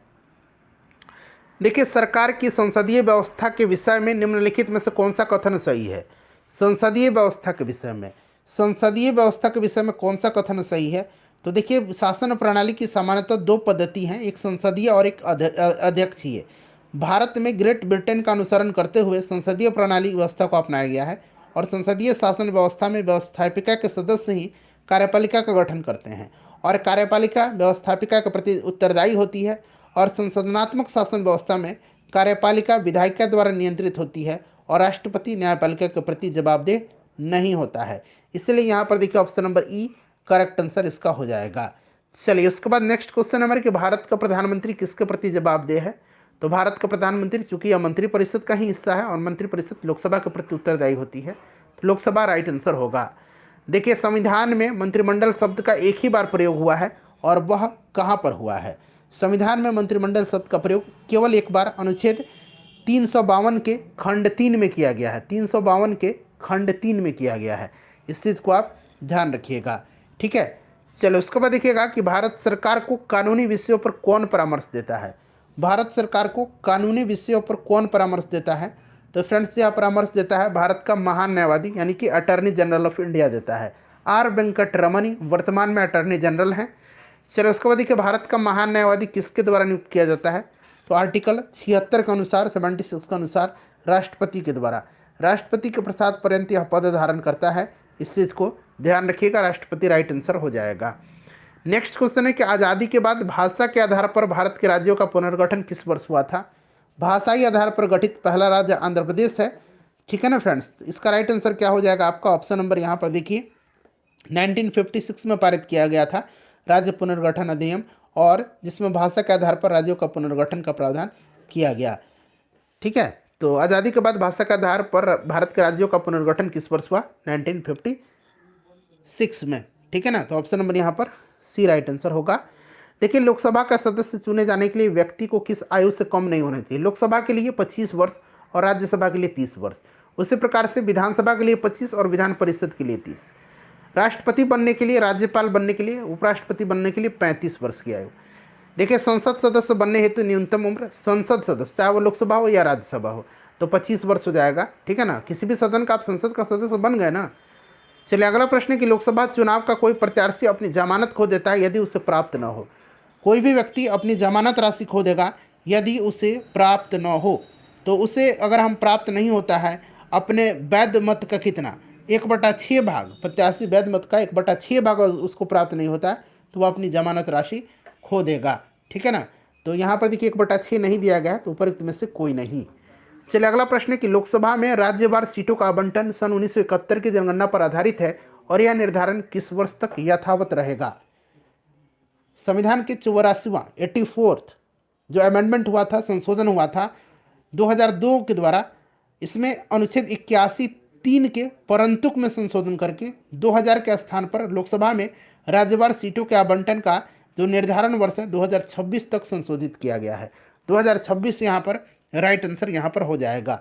आधार वर्ष जो पूछेगा तो आपको 1971 याद रखिएगा, ठीक है ना। वर्तमान लोकसभा में प्रत्येक राज्य के लिए स्थानों का आवंटन आधारित है। वर्तमान लोकसभा में प्रत्येक राज्य के लिए स्थानों का आवंटन जो है यह आपका 2026, अभी मैंने आपको बताया भी, तो राइट आंसर 2026 हो जाएगा। और आधारित किस पर है? तो 1971 की जनगणना पर, ठीक है ना फ्रेंड्स। चलिए उसके बाद नेक्स्ट क्वेश्चन हमारे कि निम्नलिखित भारतीय राज्यों में किसकी राज्य विधानसभा में सदस्यों की संख्या अधिक है? तो वैसे आपको सबसे अधिक तो आपको पता ही है कि उत्तर प्रदेश में है, लेकिन यहाँ पर अगर हम बात करते हैं तो सबसे ज़्यादा हिमाचल प्रदेश में है, ठीक है ना। सबसे ज़्यादा इसमें हिमाचल प्रदेश में है, याद रखिएगा हिमाचल प्रदेश में है, हिमाचल प्रदेश में, ठीक है ना। चलिए हिमाचल प्रदेश में 68 है, 68, ठीक है ना। और अरुणाचल प्रदेश में कितना है? अरुणाचल प्रदेश में कितना है बताइए? 60 है। मेघालय में 60 है, अरुणाचल प्रदेश में 60 है, और मणिपुर में कितना है? तो मणिपुर में भी 60 है। तो option number B right answer हो जाएगा। चलिए और बिहार विधानसभा में 243 सीट है। चलिए उसके बाद देखिएगा कि भारतीय संविधान के किस अनुच्छेद के अंतर्गत लोकसभा में अनुसूचित जातियों का आरक्षण का प्रावधान किया गया है? लोकसभा में अनुसूचित जाति के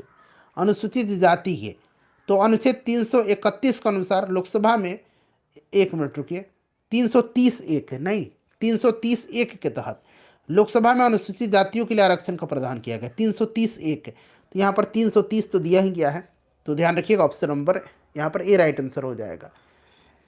चलिए फ्रेंड्स आगे बढ़ेंगे, नेक्स्ट क्वेश्चन कर लेंगे अब हम लोग। लोकसभा को उसके कार्यकाल की समाप्ति के पूर्व ही भंग किया जा सकता है, तो ये राष्ट्रपति के द्वारा मंत्रिपरिषद की सलाह पर। राष्ट्रपति भंग कर सकता है मंत्रिपरिषद की सलाह पर, या कहिए ऐसा प्रधानमंत्री की सिफारिश पर करता है। चलिए कौन सा राज्य सबसे अधिक प्रतिनिधि लोकसभा में भेजता है? तो उत्तर प्रदेश है, obviously Uttar Pradesh right answer हो जाएगा, लेकिन ऑप्शन उत्तर प्रदेश दिया भी गया, ऑप्शन नंबर डी, ठीक है ना। चलिए उत्तर प्रदेश लोकसभा में 80 प्रतिनिधि भेजता है, मध्य प्रदेश 29, ठीक है ना, पश्चिम बंगाल 42 और बिहार 40। देखिए जहाँ तक लोकसभा में अगर हम बात करते हैं कि प्रतिनिधित्व का प्रश्न है, तो कौन सा राज्य दूसरे और तीसरे स्थान पर? पहला तो आपको उत्तर प्रदेश हो गया, दूसरे स्थान पर आपका बिहार हो गया, तीसरे स्थान पर इसमें से महाराष्ट्र हो गया, ठीक है ना। तो यहाँ पर देखिए दूसरा स्थान आपका किसका हो जाएगा, दूसरा स्थान बिहार, एक मिनट ध्यान दो सर, हाँ दूसरा स्थान यहाँ पर आपका महाराष्ट्र का हो जाएगा। और बिहार का कितना है, 40 सीट। अच्छा एक मिनट रुकिए, ऐसे नहीं निकालना है। यहाँ पर आपको बिहार में जैसे 40 सीट है और महाराष्ट्र में कितना है, महाराष्ट्र में 48 है, 40 48 88 हो गया। ठीक है, तो कौन सा दूसरे और तीसरे दर्जे पर, ऑप्शन नंबर यहाँ पर बी हो जाएगा करेक्ट आंसर, ये हो जाएगा बिहार और महाराष्ट्र। चलिए, लोकसभा का चुनाव, आम चुनाव कब हुआ था, लोकसभा का पहला आम चुनाव, तो फ्रेंड्स यह 1952-53 में हुआ था, आपको भी याद है, ऑप्शन बी राइट आंसर हो जाएगा। राज्यसभा में राज्यों को प्रतिनिधित्व निम्नांकित में से किस आधार पर दिया गया है, राज्यसभा में राज्यों को प्रतिनिधित्व जो है किस आधार पर दिया गया है, तो फ्रेंड्स उनकी जनसंख्या का अनुपात के स्थान पर, जनसंख्या के अनुपात के स्थान पर, ऑप्शन नंबर यहाँ पर बी राइट आंसर हो जाएगा। देखिए, राज्यसभा के सदस्य चुने जाते हैं, राज्यसभा के सदस्य जो चुने जाते हैं ये 6 वर्ष के लिए, इनका कार्यकाल 6 वर्ष का होता है, अभी मैंने बताया भी था। चलिए, राज्यसभा को अस्थायी सदन कहते हैं क्योंकि यह भंग ही नहीं होता है, क्योंकि यह विघटित ही नहीं किया जा सकता है, इसको option number B correct answer हो जाएगा। चलिए, उसके बाद देखिएगा कि राज्यसभा को भंग करने का अधिकार किसके पास है, राज्यसभा को भंग ही नहीं किया जा सकता, किसी के पास ये अधिकार नहीं, उपरोक्त में से कोई नहीं। राष्ट्रपति द्वारा राज्यसभा में कितने व्यक्ति मनोनीत किए जाते हैं, तो राष्ट्रपति द्वारा राज्यसभा में 12 व्यक्ति मनोनीत किए जाते हैं, जिन्हें साहित्य, विज्ञान, कला और समाज सेवा के विशेष ज्ञान या व्यवहारिक अनुभव प्राप्त हो, 12 राइट आंसर हो जाएगा। एंग्लो इंडियन वाला लोकसभा में जो 2 चुना जाता था वो समाप्त कर दिया गया है। लोकसभा के स्पीकर का निर्वाचन होता है, लोकसभा का स्पीकर का निर्वाचन खुद लोकसभा के सदस्य ही करते हैं, लोकसभा के सभी सदस्य, और लोकसभा के स्पीकर जो है ना, स्पीकर के तौर पर शपथ नहीं लेता है, इस चीज़ को ध्यान रखिएगा। और लोकसभा के स्पीकर जो है, अध्यक्ष जो है, अपना त्यागपत्र लोकसभा के उपाध्यक्ष को देता है। अगला प्रश्न कि संसद के 2 सत्रों के बीच अधिकाधिक अंतराल होना चाहिए, तो संसद के 2 जो सत्र होता है उसके बीच जो है 6 महीने का। देखिए, निम्नलिखित में से कौन सी संसदीय समिति कार्यपालिका को नियम विनियमन बनाने के लिए प्रायोजित शक्ति से संबंधित है, तो ये आपका अधीनस्थ विधान समिति है, अधीनस्थ विधान समिति, ठीक है ना। यह अगर हम बात करें तो ये जो समिति है अधीनस्थ विधान समिति, इसमें 15 सदस्य की अस्थायी समिति है यह, और यह समिति कार्यपालिका को प्रायोजित विधान पर संसद को रिपोर्ट देती है।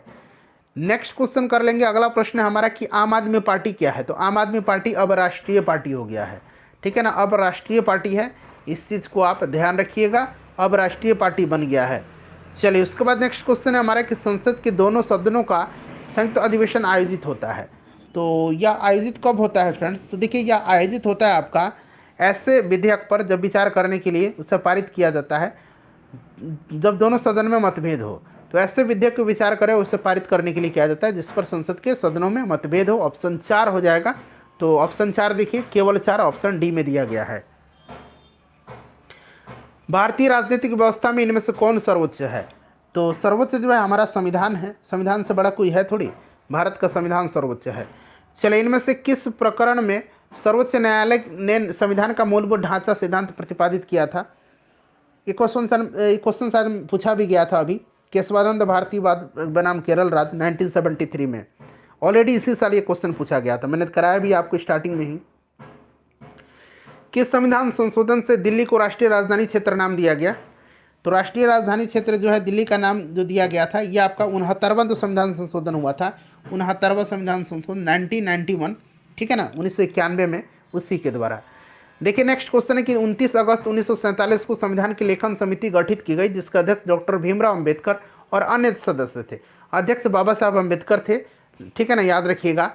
और इसमें इस समिति के सदस्य नहीं थे, कौन नहीं थे, तो देखिए फ्रेंड्स, इसमें से अगर हम बात करते तो 6 सदस्य थे, कौन, गोपाला स्वामी अयंगर, कन्हैयालाल मणिकलाल मुंशी, अल्लादी कृष्णा अय्यर, सैयद मोहम्मद साहुद्दुल्ला, बी.एल. मित्र और डी.पी. खेतान, ठीक है ना। इसमें से बी.एल. मित्र के स्थान पर एन. माधव राव और डी.पी. खेतान की 1948 में जब मृत्यु हो गई तो टी. कृष्णाचारी जो थे इसको समिति में रखा गया था।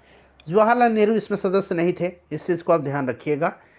चलिए, भारतीय संविधान के भाग 4, अब बताइए भाग 4 में है क्या, नीति निर्देशक तत्व है, राज्य के नीति निर्धारक सिद्धांत वर्णित है, और भारतीय संविधान की यह बात विश्व के किस देश के संविधान से प्रभावित है और प्रेरित है, तो ये आयरलैंड के है।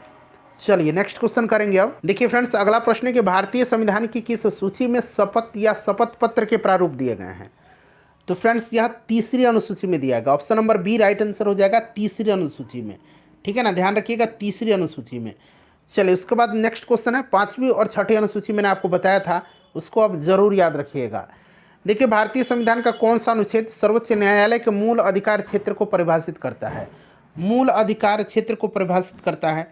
तो देखिए अनुच्छेद 131 जो है यह सर्वोच्च न्यायालय के मूल अधिकार क्षेत्र या आरंभिक अधिकारिता ओरिजिनल जुरिडिक्शन जो है उसको परिभाषित करता है। तो यहाँ पर देखिए ऑप्शन नंबर सी हो जाएगा 131। देखिए संसद के सत्रावसान के समय अध्यादेश जारी करने की शक्ति किसमें निहित है।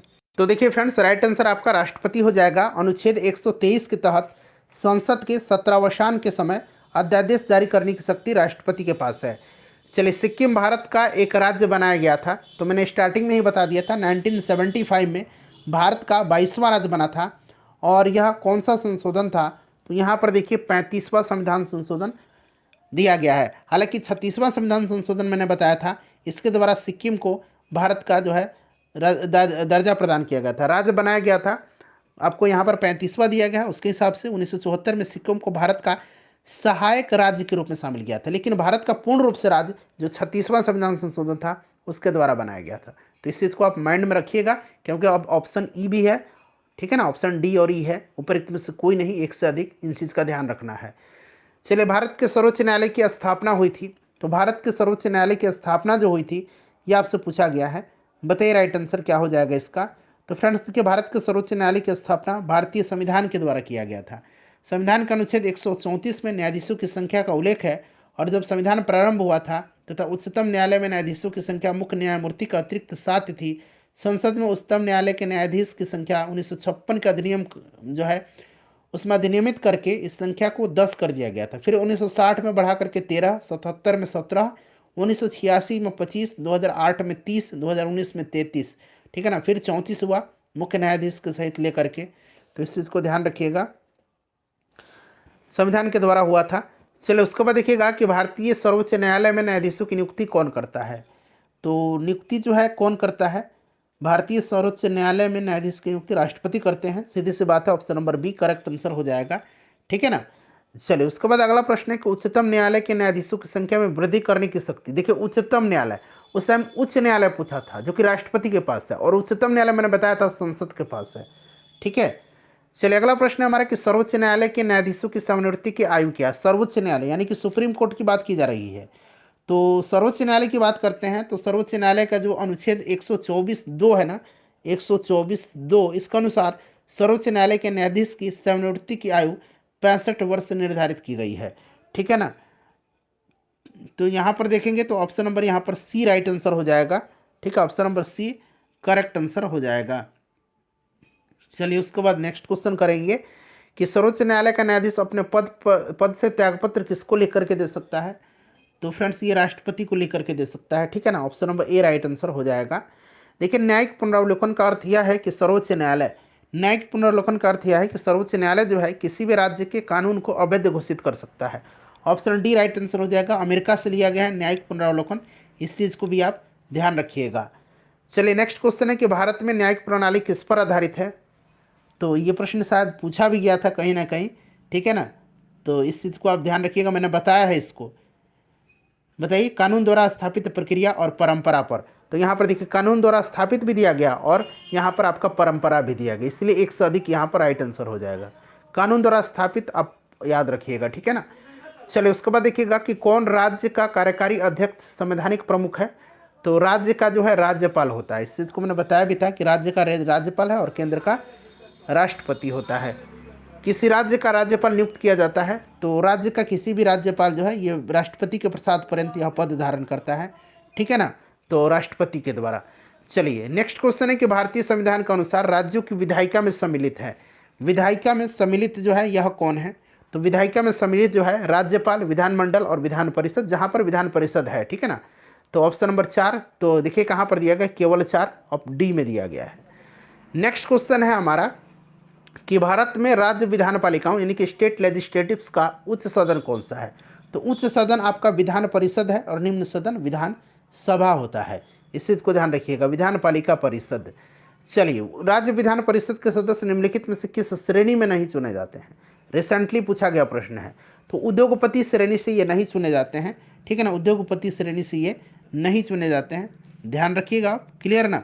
चलिए 1/12 सदस्य जो होता है सदस्य, ये न्यूनतम 3 वर्ष से स्नातकों द्वारा 1/12 सदस्य को 3 वर्ष के अध्यापन कर रहे लोग चुनेंगे। 1/3 स्थानीय निकाय के द्वारा 1/3 सदस्यों को विधानसभा के सदस्य, ठीक है ना, और 6 सदस्य को राज्यपाल नामांकित करते हैं। अगला प्रश्न है कि किसी राज्य में विधान परिषद की संरचना अथवा विघटन किया जा सकता है। तो देखिए विघटन किया जाता है ये संसद के द्वारा, केंद्रीय संसद के द्वारा। हालांकि अनुच्छेद जो 169(1) है इसके अनुसार किसी राज्य में विधान परिषद की संरचना या विघटन का अधिकार संसद को है। संसद ऐसा तब कर सकेगा जब ऐसा प्रस्ताव राज्य विधानसभा की कुल सदस्य संख्या के बहुमत द्वारा तथा उपस्थित और मतदान करने वाले सदस्यों की संख्या के कम से कम 2/3 बहुमत द्वारा पारित हो तब। लेकिन यह संसद के पास ही अधिकार है। निम्नलिखित राज्यों में से कहाँ विधान परिषद है? विधान परिषद 6 राज्य जो हैं, याद रखिएगा, राज्य पूछा गया है तो आपको बिहार, महाराष्ट्र, कर्नाटक, उत्तर प्रदेश, आंध्र प्रदेश, तेलंगाना। क्लियर? चलिए तो राइट आंसर इसका क्या हो जाएगा फ्रेंड्स? यहाँ पर ऑप्शन नंबर डी हो जाएगा, केवल 4 यहाँ पर बिहार दिया गया है। चलिए भारतीय संविधान के निम्नलिखित अनुच्छेदों में से कौन राज्य की विधानसभाओं के निर्वाचन का प्रावधान प्रस्तुत करता है? विधानसभा का, तो यह अनुच्छेद 170 है, ठीक है ना, अनुच्छेद 170 विधानसभा की संरचना, अनुच्छेद 176 राज्यपाल का विशेष अभिभाषण, अनुच्छेद 178 विधानसभा का अध्यक्ष और उपाध्यक्ष इससे संबंधित है। यदि किसी राज्य की विधान सभा का अध्यक्ष स्पीकर पद त्याग चाहे तो अपना त्यागपत्र किसको देगा? तो स्पीकर जो है, अध्यक्ष जो है, ये उपाध्यक्ष को देगा। उपाध्यक्ष यहाँ पर करेक्ट आंसर हो जाएगा। भारत के संविधान का कौन सा अनुच्छेद भारतीय निर्वाचन आयोग की स्थापना से संबंधित है? निर्वाचन आयोग की स्थापना से संबंधित, इस चीज़ को ध्यान रखेंगे। यह अनुच्छेद जो है 324 है, 324 बिल्कुल करेक्ट आंसर हो जाएगा, ठीक है ना। चलिए अगला प्रश्न है हमारा कि भारत में यदि एक राज्य का चुनाव लागू किया जाता है, एक राज्य एक चुनाव, तो भारतीय संविधान के किस अनुच्छेद में संशोधन की आवश्यकता होगी? किस में संशोधन की आवश्यकता होगी, जरा आप मुझे कमेंट करके बताइए। तो फ्रेंड्स यहाँ पर देखिएगा, अगर इस तरह से होता है तो देखिए यहाँ पर अनुच्छेद 85 संसद के सत्र, सत्रावसान और विघटन, और अनुच्छेद 174 राज्य के विधानमंडल के सत्र, सत्रावसान और विघटन, और अनुच्छेद 356 राज्यों में संवैधानिक तंत्र की विफलता आदि अनुच्छेदों में संशोधन करना पड़ेगा। इसलिए एक से अधिक इसका राइट आंसर होगा। चलिए जिसका मैंने नाम लिया ऑप्शन में है आपका 83, उसके बाद 85, 172, 174, एक मिनट, क्या क्या मैंने बताया, 85, 174, 356, 172 भी है राज्यों के विधानमंडलों की अवधि, तो 172 और 356 यहाँ दिख गया, एक से अधिक। चलिए भारतीय संविधान का कौन सा अनुच्छेद संवैधानिक प्रावधानों की संघीय संसद राज्य विधान पालिकाओं द्वारा बनाए गए नियमों कानूनों पर प्राथमिकता प्रदान करता है? बताइए राइट आंसर क्या होगा। चलिए यहाँ एक बार यहाँ पर देख लीजिए फिर से, देखिए इन सभी में 83 में भी करना पड़ेगा। 83 में क्या है? संसद के सदनों की अवधि। 172 में क्या है? संसद के 172 में राज्यों के विधानमंडल की अवधि। 85 भी है, 85 भी याद रखिएगा। 85 में क्या है? तो संसद सत्र, सत्रावसान और विघटन। 174 भी है, 174 में क्या है? राज्य के विधानमंडल के सत्र, सत्रावसान और विघटन।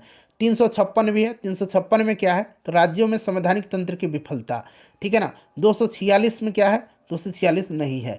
तो इतना सारा मैंने बताया है, तो इसीलिए एक से अधिक राइट आंसर हो जाएगा। चलिए इसको मैंने बता दिया आपको, राइट आंसर इसका क्या हो जाएगा? ऑप्शन नंबर ए हो जाएगा 13, ठीक है ना। चलिए अनुच्छेद संवैधानिक प्रावधानों की संघीय संसद और राज्य विधान पालिकाओं द्वारा बनाए गए नियमों कानूनों पर प्राथमिकता प्रदान करता है। अनुच्छेद 13 राइट आंसर हो जाएगा। चलिए उसके बाद देखिएगा कि निम्नलिखित में से कौन सा विषय समवर्ती सूची में है?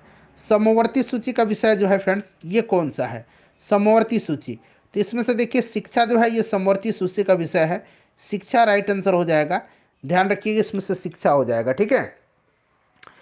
देखिए निम्न में से किस अनुच्छेद के अंतर्गत वित्त आयोग का गठन का प्रावधान है? वित्त आयोग अनुच्छेद 280 में, और अभी 16वां वित्त आयोग का अध्यक्ष जो है अरविंद पनगड़िया को नियुक्त किया गया है, इस चीज़ को आप याद रखिएगा। नेक्स्ट क्वेश्चन है हमारा कि भारत और वित्त आयोग का गठन का अधिकार राष्ट्रपति के पास होता है। प्रत्येक 5 वर्ष पर वित्त आयोग का गठन किया जाता है। भारत में संघीय वित्त आयोग का संबंध रखता है, तो वित्त आयोग का संबंध जो है, कार्य जो है ये क्या है? तो राज्य और केंद्रों के बीच वित्त से, option number B right answer हो जाएगा। योजना आयोग, अच्छा अब योजना आयोग के स्थान पर नीति आयोग का स्थापना हुआ था। नीति आयोग की स्थापना 1 जनवरी 2015 को योजना आयोग का स्थान पर किया गया था। प्रश्न पूछ रहा है योजना आयोग की स्थापना कब हुई थी? तो 15 मार्च 1950 को योजना आयोग का स्थापना हुआ था और इसके पहले अध्यक्ष पंडित जवाहरलाल नेहरू थे, इस चीज़ को ध्यान रखिएगा। चलिए, तो ये 15 मार्च 1950। निम्न में से किस वर्ष जो है सरकारिया आयोग, जिसे केंद्र राज्य संबंधों में परिवर्तन की संस्तुति का अधिकार प्रदान किया गया था, अपना प्रतिवेदन जमा किया था? सरकारिया आयोग, बताइएगा राइट आंसर क्या होगा इसका? करेक्ट आंसर इसका क्या होगा? सरकारिया आयोग कब इसने जो है अपना निम्न में से किस वर्ष सरकारिया आयोग ने जो है अपना रिपोर्ट दिया था, बताइए। तो फ्रेंड्स ये दिया था 1987 में, ठीक है ना, 1987 में, 87 में राइट आंसर हो जाएगा। और देखिए 1983 में इसका गठन केंद्र सरकार ने सर्वोच्च न्यायालय के सेवानिवृत्त न्यायाधीश RS सरकारिया की अध्यक्षता में एक 3 सदस्यीय आयोग का गठन किया गया था और इसने 1987 में अपना रिपोर्ट दिया था। चलिए, अगला प्रश्न है कि पंचायती राज विषय है, तो यह राज्य सूची का विषय है, कई बार मैंने आपको बता दिया। पंचायती राज काफ़ी इंपॉर्टेंट है ये क्वेश्चन, याद रखिएगा। पंचायती राज संस्थानों में 29 कार्यों की सूची किस अनुच्छेद के तहत दी गई है?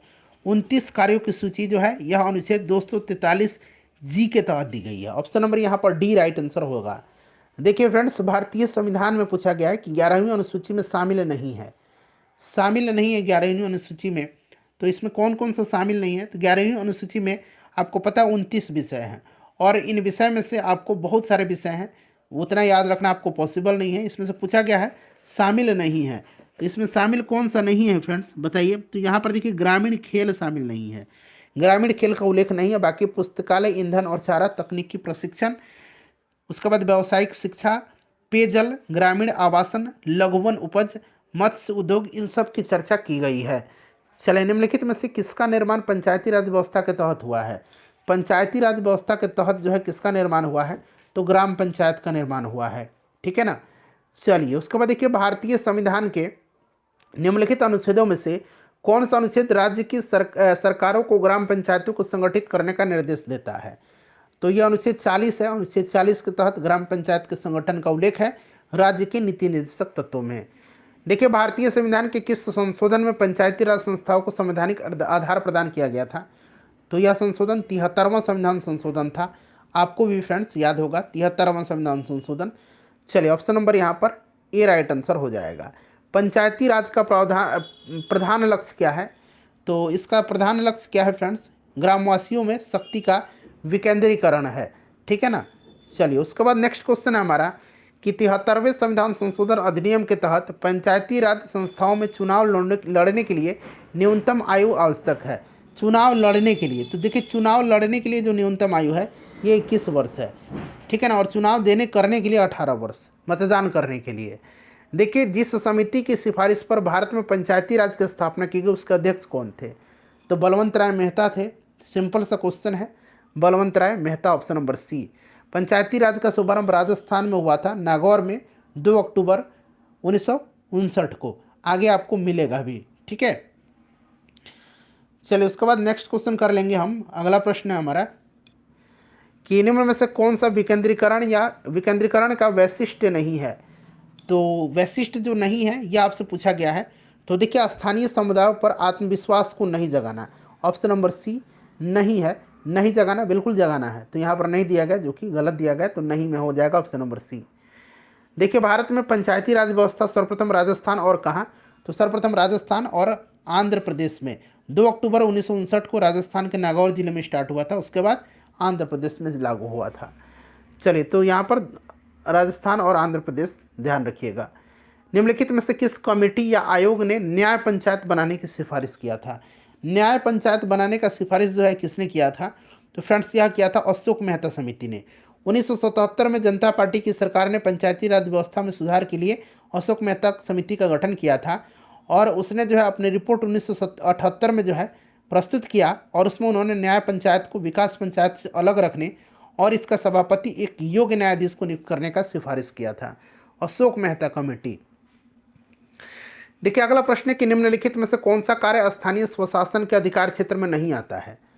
नहीं आता है, यह पूछा गया है। तो फ्रेंड्स, इसमें से बात करते हैं, सार्वजनिक अनुशासन का रख रखाव नहीं आता है, ठीक है ना, इस चीज़ को ध्यान रखिएगा। चलिए, सार्वजनिक जो अनुशासन का रख रखाव है, यह कार्यपालिका के क्षेत्र के अंतर्गत आता है। देखिए, एक पंचायत समिति किस स्तर पर एक पंचायती राज संरचना का संचालन करती है? राइट आंसर क्या हो जाएगा इसका? करेक्ट आंसर बताइए क्या होगा इसका? एक पंचायत समिति जो है किस स्तर पर पंचायती राज संरचना का संचालन करती है? तो ब्लॉक स्तरीय निकाय पर। ठीक है, चलिए, भारतीय संविधान में संशोधन के लिए विधेयक लाया जा सकता है। भारतीय संविधान में संशोधन के लिए विधेयक लाया जा सकता है या तो लोकसभा में या फिर राज्यसभा में, कहीं भी। Option number C right answer हो जाएगा। चलिए, उसके बाद देखिएगा कि भारतीय संविधान के लिए प्रथम संशोधन यानी कि जो फर्स्ट अमेंडमेंट हुआ था, यह विधेयक लाया गया था कब? प्रथम संशोधन विधेयक को कब लाया गया था? तो देखिए, प्रथम संशोधन विधेयक को फ्रेंड्स लाया गया था कब? तो 1951 में लाया गया था। ठीक है ना, ध्यान रखिएगा। चलिए, निम्नलिखित में से किस संविधान संशोधन अधिनियम को लघु संविधान कहा जाता है? मिनी कॉन्स्टिट्यूशन मैंने बताया था, 42वां संविधान संशोधन 1976 को कहा जाता है। अगला प्रश्न हमारा कि पिछड़ा जाति आयोग के प्रथम सभापति कौन थे? तो पिछड़ा जाति आयोग के प्रथम सभापति जो थे, पिछड़ा जाति आयोग का गठन 29 जनवरी 1953 को हुआ था और इसके अध्यक्ष काका साहब कालेलकर थे। काका साहब कालेलकर।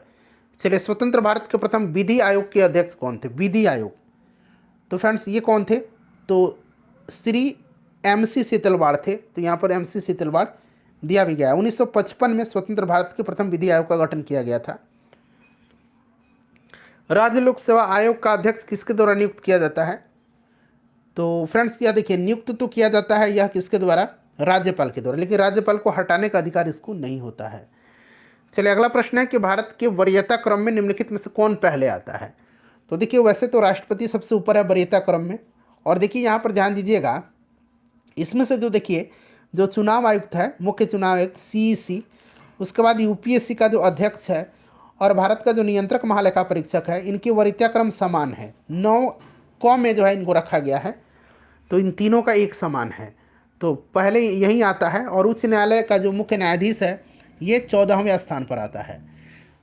तो यहाँ पर आपका 1 से अधिक राइट आंसर हो जाएगा। ठीक है ना। चलिए, भारतीय संविधान का अनुच्छेद 300 किससे संबंधित है?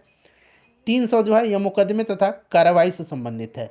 ठीक है, वाद और कार्रवाइयों से संबंधित है। वाद और कार्रवाइयों का उल्लेख इसमें किया गया है, तो मुकदमा और कार्रवाई हो जाएगा। चलिए, पंचायतों की वित्तीय स्थिति की समीक्षा के लिए राज्य जो है, यहाँ पर देख लीजिए, राज्य जो है प्रत्येक 5 वर्षों पर गठित करता है। तो यह राज्य वित्त आयोग का गठन करता है। राज्य वित्त आयोग का गठन करता है, इस चीज़ को ध्यान रखिएगा। अनुच्छेद 243 जो है इसी के अंतर्गत आगे मिलेगा आपको। और भी मणिपुर राज्य का गठन हुआ था। मणिपुर राज्य का गठन 1971 के तहत जो है, जो आपका उत्तरी पूर्वी क्षेत्र पुनर्गठन अधिनियम 1971 के तहत मणिपुर राज्य का गठन मेघालय और त्रिपुरा राज्यों के साथ 21 जनवरी 1972 को हुआ था। 11वीं अनुसूची द्वारा पंचायती राज संस्थाओं को कितने विषयों पर नियंत्रण करने का अधिकार दिया गया? पंचायती राज में 29 विषय हैं। ठीक है ना, ध्यान रखिएगा। चलिए, उसके बाद देखिएगा कि संविधान सभा की पहली बैठक कब हुई थी? तो मैंने बता ही दिया था, 9 दिसंबर 1946 को, दूसरी 11 दिसंबर 1946 को, जिसमें डॉक्टर राजेंद्र प्रसाद को अस्थायी अध्यक्ष बनाया गया था और इसमें सच्चिदानंद सिन्हा अस्थायी अध्यक्ष थे। चलिए, उसके बाद देखिए, जानवरों के प्रति क्रूरता की रोकथाम को भारतीय संविधान की किस सूची में रखा गया है? तो फ्रेंड्स, इसको समवर्ती सूची में रखा गया है। जो जानवरों के प्रति क्रूरता की रोकथाम है, prevention of cruelty to animals, संविधान की 7वीं अनुसूची की समवर्ती सूची में प्रविष्ट जो है 17 के तहत उल्लेखित है। तो ये समवर्ती में आएगा। देखिए, भारत के राष्ट्रपति के चुनाव मंडल में कौन कौन से सम्मिलित होते हैं? तो चुनाव मंडल में मैंने आपको बताया था कि जो भारत के जो दोनों संसद है, दोनों सदन, उसमें निर्वाचित सदस्य, राज्य विधानसभा के निर्वाचित सदस्य, और जो दिल्ली और पुदुचेरी है वहाँ के विधानसभा के निर्वाचित सदस्य। तो यहाँ पर राइट आंसर इसका क्या हो जाएगा? तो आप देखेंगे फ्रेंड्स, तो ऑप्शन नंबर डी यहाँ पर करेक्ट आंसर हो जाएगा। चलिए, उसके बाद देखिएगा कि निम्नलिखित में से किस संवैधानिक संशोधन अधिनियम द्वारा मंत्रिपरिषद की संख्या लोकसभा के कुल सदस्यों के 15% की सीमा तक निर्धारित की गई है? तो यह आपका 91वां संविधान संशोधन अधिनियम 2003 है। ठीक है ना, ऑप्शन नंबर यहाँ पर सी राइट आंसर हो जाएगा। उसके बाद देखिएगा कि भारतीय संविधान के अनुच्छेद 110 के अनुसार धन विधेयक की परिभाषा में क्या सम्मिलित है? धन विधेयक की परिभाषा में क्या सम्मिलित है? चलिए बताइएगा, राइट आंसर इसका क्या हो जाएगा? तो देखिए संविधान का अनुच्छेद 110 के उपबंधों के तहत टैक्स लगाना समाप्त करना और उसके विनियमन में परिवर्तन। उसके बाद धन की उधारी का विनियमन करना और भारत की संचित निधि के धन के विनियोग करना और किसी व्यय को भारत जो है संचित निधि पर भारित, ये सब जो यहाँ पर देखिएगा एक में भी है, दो में भी है, तीन में भी है। ठीक है, संचित निधि में भी है, तो एक से अधिक राइट आंसर होगा इसका। कटौती प्रस्ताव का उद्देश्य क्या होता है? कटौती प्रस्ताव का उद्देश्य होता है बजट प्रस्ताव में खर्च में कमी का प्रस्ताव प्रस्तुत करना। Option number C right answer होगा। देखिए अगला प्रश्न है कि इंदिरा साहनी बनाम भारत संघ मुकदमे में सर्वोच्च न्यायालय के निर्णय किस विषय से संबंधित है? तो देखिए इंदिरा साहनी बनाम भारत संघ मुकदमे में सर्वोच्च न्यायालय का जो निर्णय है यह किस विषय से संबंधित है? तो सरकारी नौकरियों में अन्य पिछड़ा वर्ग के आरक्षण से। चलिए उसके बाद नेक्स्ट क्वेश्चन कर लेंगे। कहाँ पर आए थे हम लोग? एक मिनट रुक जाइए। हाँ, इंदिरा साहनी बनाम भारत राज्य, तो ये आपका सरकारी नौकरियों में अन्य पिछड़ा वर्गों के आरक्षण से। देखिए मिलान करना, एक तरफ पंचायती राज कमेटी है और दूसरा वर्ष दिया गया, ये सब देख लीजिए, ये सब पंचायती राज समिति ही है। ठीक है ना, इस चीज़ को आप याद रखिएगा, मिलान कर लीजिएगा। मिलान में बताता हूँ, मिलाइए 3, 1, 5, 2 और 4, मैं आंसर बता दिया। अब यहाँ से आप लोग मिलाइए। देखिए CH हनुमंता राव आपका 3 हो जाएगा, 3 यहाँ पर आइए, 3 1984, ठीक है। 3, 1, 5, 2, 4, 3, 1, 5, 2, 4, तो CH हनुमंता राव 1984, GV के राव समिति यह आपका 1978, अशोक मेहता समिति 5 में देखिए 1900, GV के राव समिति एक ना हो जाएगा, ये 1985 हो जाएगा। अशोक मेहता समिति 1978, LM सिंधवी 1986 और बलवंत राय मेहता 1957। ठीक है, तो ये आप लोग मिला लीजिए। चलिए उसके बाद देखिएगा कि भारत में किसी दल को राष्ट्रीय दल बनने हेतु पूर्व चुनाव में कम से कम कितना प्रतिशत वोट प्राप्त करना है, कितना प्रतिशत वोट जो है हासिल करना है? चलिए बताइएगा राइट आंसर क्या होगा इसका। तो देखिए इसके अनुसार क्या करना है कि उस राजनीतिक दल द्वारा खड़े किए गए प्रत्याशी को किन्हीं 4 या अधिक राज्यों में लोकसभा के पिछले आम चुनाव या उन राज्यों के विधानसभा के पिछले आम चुनाव में पड़े कुल वैध मतों का कम से कम 6% मत और साथ ही कम से कम 4 लोकसभा सीट प्राप्त हों, या फिर उस दल को लोकसभा के पिछले आम चुनाव में लोकसभा की कुल सदस्य संख्या की कम से कम 2% सीट प्राप्त हो, इसमें प्रत्येक आधे से अधिक भिन्न हो और एक गिना जाएगा, और ये सदस्य कम से कम 3 राज्यों में चुने गए हों, या फिर उस दल को कम से कम 4 राज्यों के राज्य स्तरीय दल की मान्यता प्राप्त हो। इसलिए ऑप्शन नंबर ई जो होगा राइट आंसर होगा इसका। ठीक है ना फ्रेंड्स, ध्यान रखिएगा। चलिए नेक्स्ट क्वेश्चन कर लेंगे हम। 6% मैंने बताया था ना कि कम से कम 6% मत, तो कहीं 6% यहाँ पर दिया ही नहीं गया है। 4 या 4 से अधिक राज्यों में लोकसभा के चुनाव या उन राज्यों के पिछले आम चुनाव कुल वैध मतों का कम से कम 6%, तो नहीं है यहाँ पर। चलिए उसके बाद देखिएगा कि प्रथम भारत रत्न प्राप्त करने वाले कौन थे? तो इसमें से ऑप्शन के हिसाब से राधा कृष्णन जी हो जाएंगे। ऑप्शन नंबर यहाँ पर डी हो जाएगा, चक्रवर्ती राजगोपालाचारी, सर्वपल्ली राधाकृष्णन और चंद्रशेखर वेंकट रमन को दिया गया था। निम्नलिखित शब्दों को तार्किक सार्थक क्रम में सजाइए। तो सबसे पहले इसमें से हम तार्किक सार्थक क्रम में आपको सजाना है, तो सबसे पहले यहाँ पर देखिए राष्ट्रपति हो जाएगा, उसके बाद उपराष्ट्रपति हो जाएगा, फिर आपका हो जाएगा प्रधानमंत्री हो जाएगा, फिर आपका अध्यक्ष हो जाएगा लोकसभा का या जो भी हो, फिर यहाँ पर देखिए सांसद दिया गया है। तो ऑप्शन नंबर सी हो जाएगा इसका राइट आंसर। देखिए भारत में जिला स्तर पर उपभोक्ता विवाद निवारण के संबंध में निम्नलिखित में से कौन सा कथन सही नहीं है? कौन सा कथन जो है सही नहीं है? चलिए बताइएगा राइट आंसर क्या होगा इसमें से। तो देखिए फ्रेंड्स, इसमें से अगर हम बात करते हैं कौन सा कथन सही नहीं है, तो देखिए उपभोक्ता संरक्षण अधिनियम 2009 उपभोक्ता विवादों के समाधान के लिए त्रिस्तरीय अर्ध न्यायिक तंत्र है। ठीक है, जिसमें जिला आयोग, राज्य आयोग और एक राष्ट्रीय आयोग शामिल है, और इस अधिनियम के अनुसार राज्य सरकार एक जिला फोरम का गठन करेगी और यदि उचित समझे तो एक जिले में एक से अधिक जिला फोरम भी गठन कर सकती है। इस जिला फोरम के अध्यक्ष जो है योग्य जिला जज की योग्यता एवं कम से कम 2 सदस्य होंगे, जिसमें कम से कम एक महिला सदस्य अवश्य होंगी जिसकी उम्र 35 वर्ष होनी चाहिए, और जिला आयोगों के क्षेत्राधिकार में शिकायतें आएंगी जहां वस्तुओं या सेवाओं के लिए किए गए भुगतान का मूल्य 50 लाख रुपये से ज़्यादा न हो। ठीक है, तो यहाँ पर देखिए फोरम में महिला भी होगी, उचित समझे जिले में एक से अधिक फोरम की स्थापना भी कर सकेगा, ये भी सही है, इसलिए एक से अधिक यहाँ पर राइट आंसर हो जाए। कौन सा सही नहीं है, क्योंकि सारे सही हैं तो कोई भी इसमें गलत नहीं है, इसीलिए ऑप्शन ई राइट आंसर होगा। सही पुस्तक कौन सा सही है, तो एक से अधिक होता है। कौन सा सही नहीं है, तो चूंकि सारे सही है इसीलिए कोई भी गलत नहीं है इसमें। देखिए, निम्नलिखित में से किसे समुदाय विकास के पहले कार्यक्रम के रूप में व्यवस्थापित किया गया था, स्थापित किया गया था? तो फ्रेंड्स यह किया गया था सहयोग आंदोलन को, ठीक है ना, सहयोग आंदोलन को। चलिए, कॉपरेशन मूवमेंट को।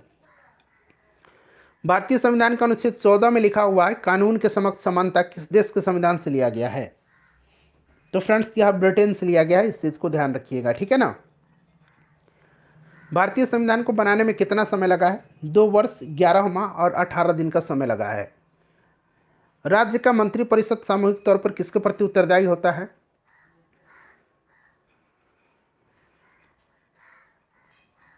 तो राज्य का विधानसभा के प्रति, ऑप्शन नंबर ए हो जाएगा। राज्यसभा में प्रतिनिधित्व में शामिल हैं, बताइए। तो फ्रेंड्स इसमें अगर हम बात करते हैं, राज्यसभा में प्रतिनिधित्व में शामिल है, तो भारत के राष्ट्रपति द्वारा मनोनीत, नागरिकों द्वारा सीधे चुने गए सदस्य, अप्रत्यक्ष रूप से नागरिकों द्वारा उनके प्रतिनिधियों के माध्यम से चुने गए सदस्य, एक से अधिक राइट आंसर हो जाएगा, ठीक है ना।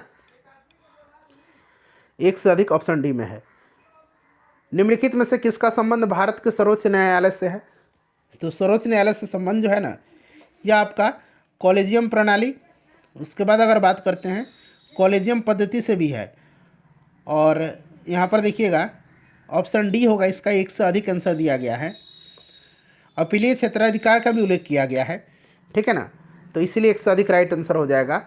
उसके बाद देखिए, यदि भारत के राष्ट्रपति का पद खाली हो और उपराष्ट्रपति तथा राष्ट्रपति मुख्य न्यायाधीश भी उपलब्ध नहीं हो, राष्ट्रपति नहीं है और उपराष्ट्रपति भी नहीं है और मुख्य न्यायाधीश भी नहीं है, ऐसा पढ़ा था ना हमने कि राष्ट्रपति और कि पद खाली होने पर, उपराष्ट्रपति नहीं रहने पर ये राष्ट्रपति की तरह कार्य करेगा मुख्य न्यायाधीश। अगर ये भी नहीं है तब कौन करेगा, बताइए। तो इस कंडीशन में जो है ना, ये सुप्रीम कोर्ट का वरिष्ठतम न्यायाधीश करता है।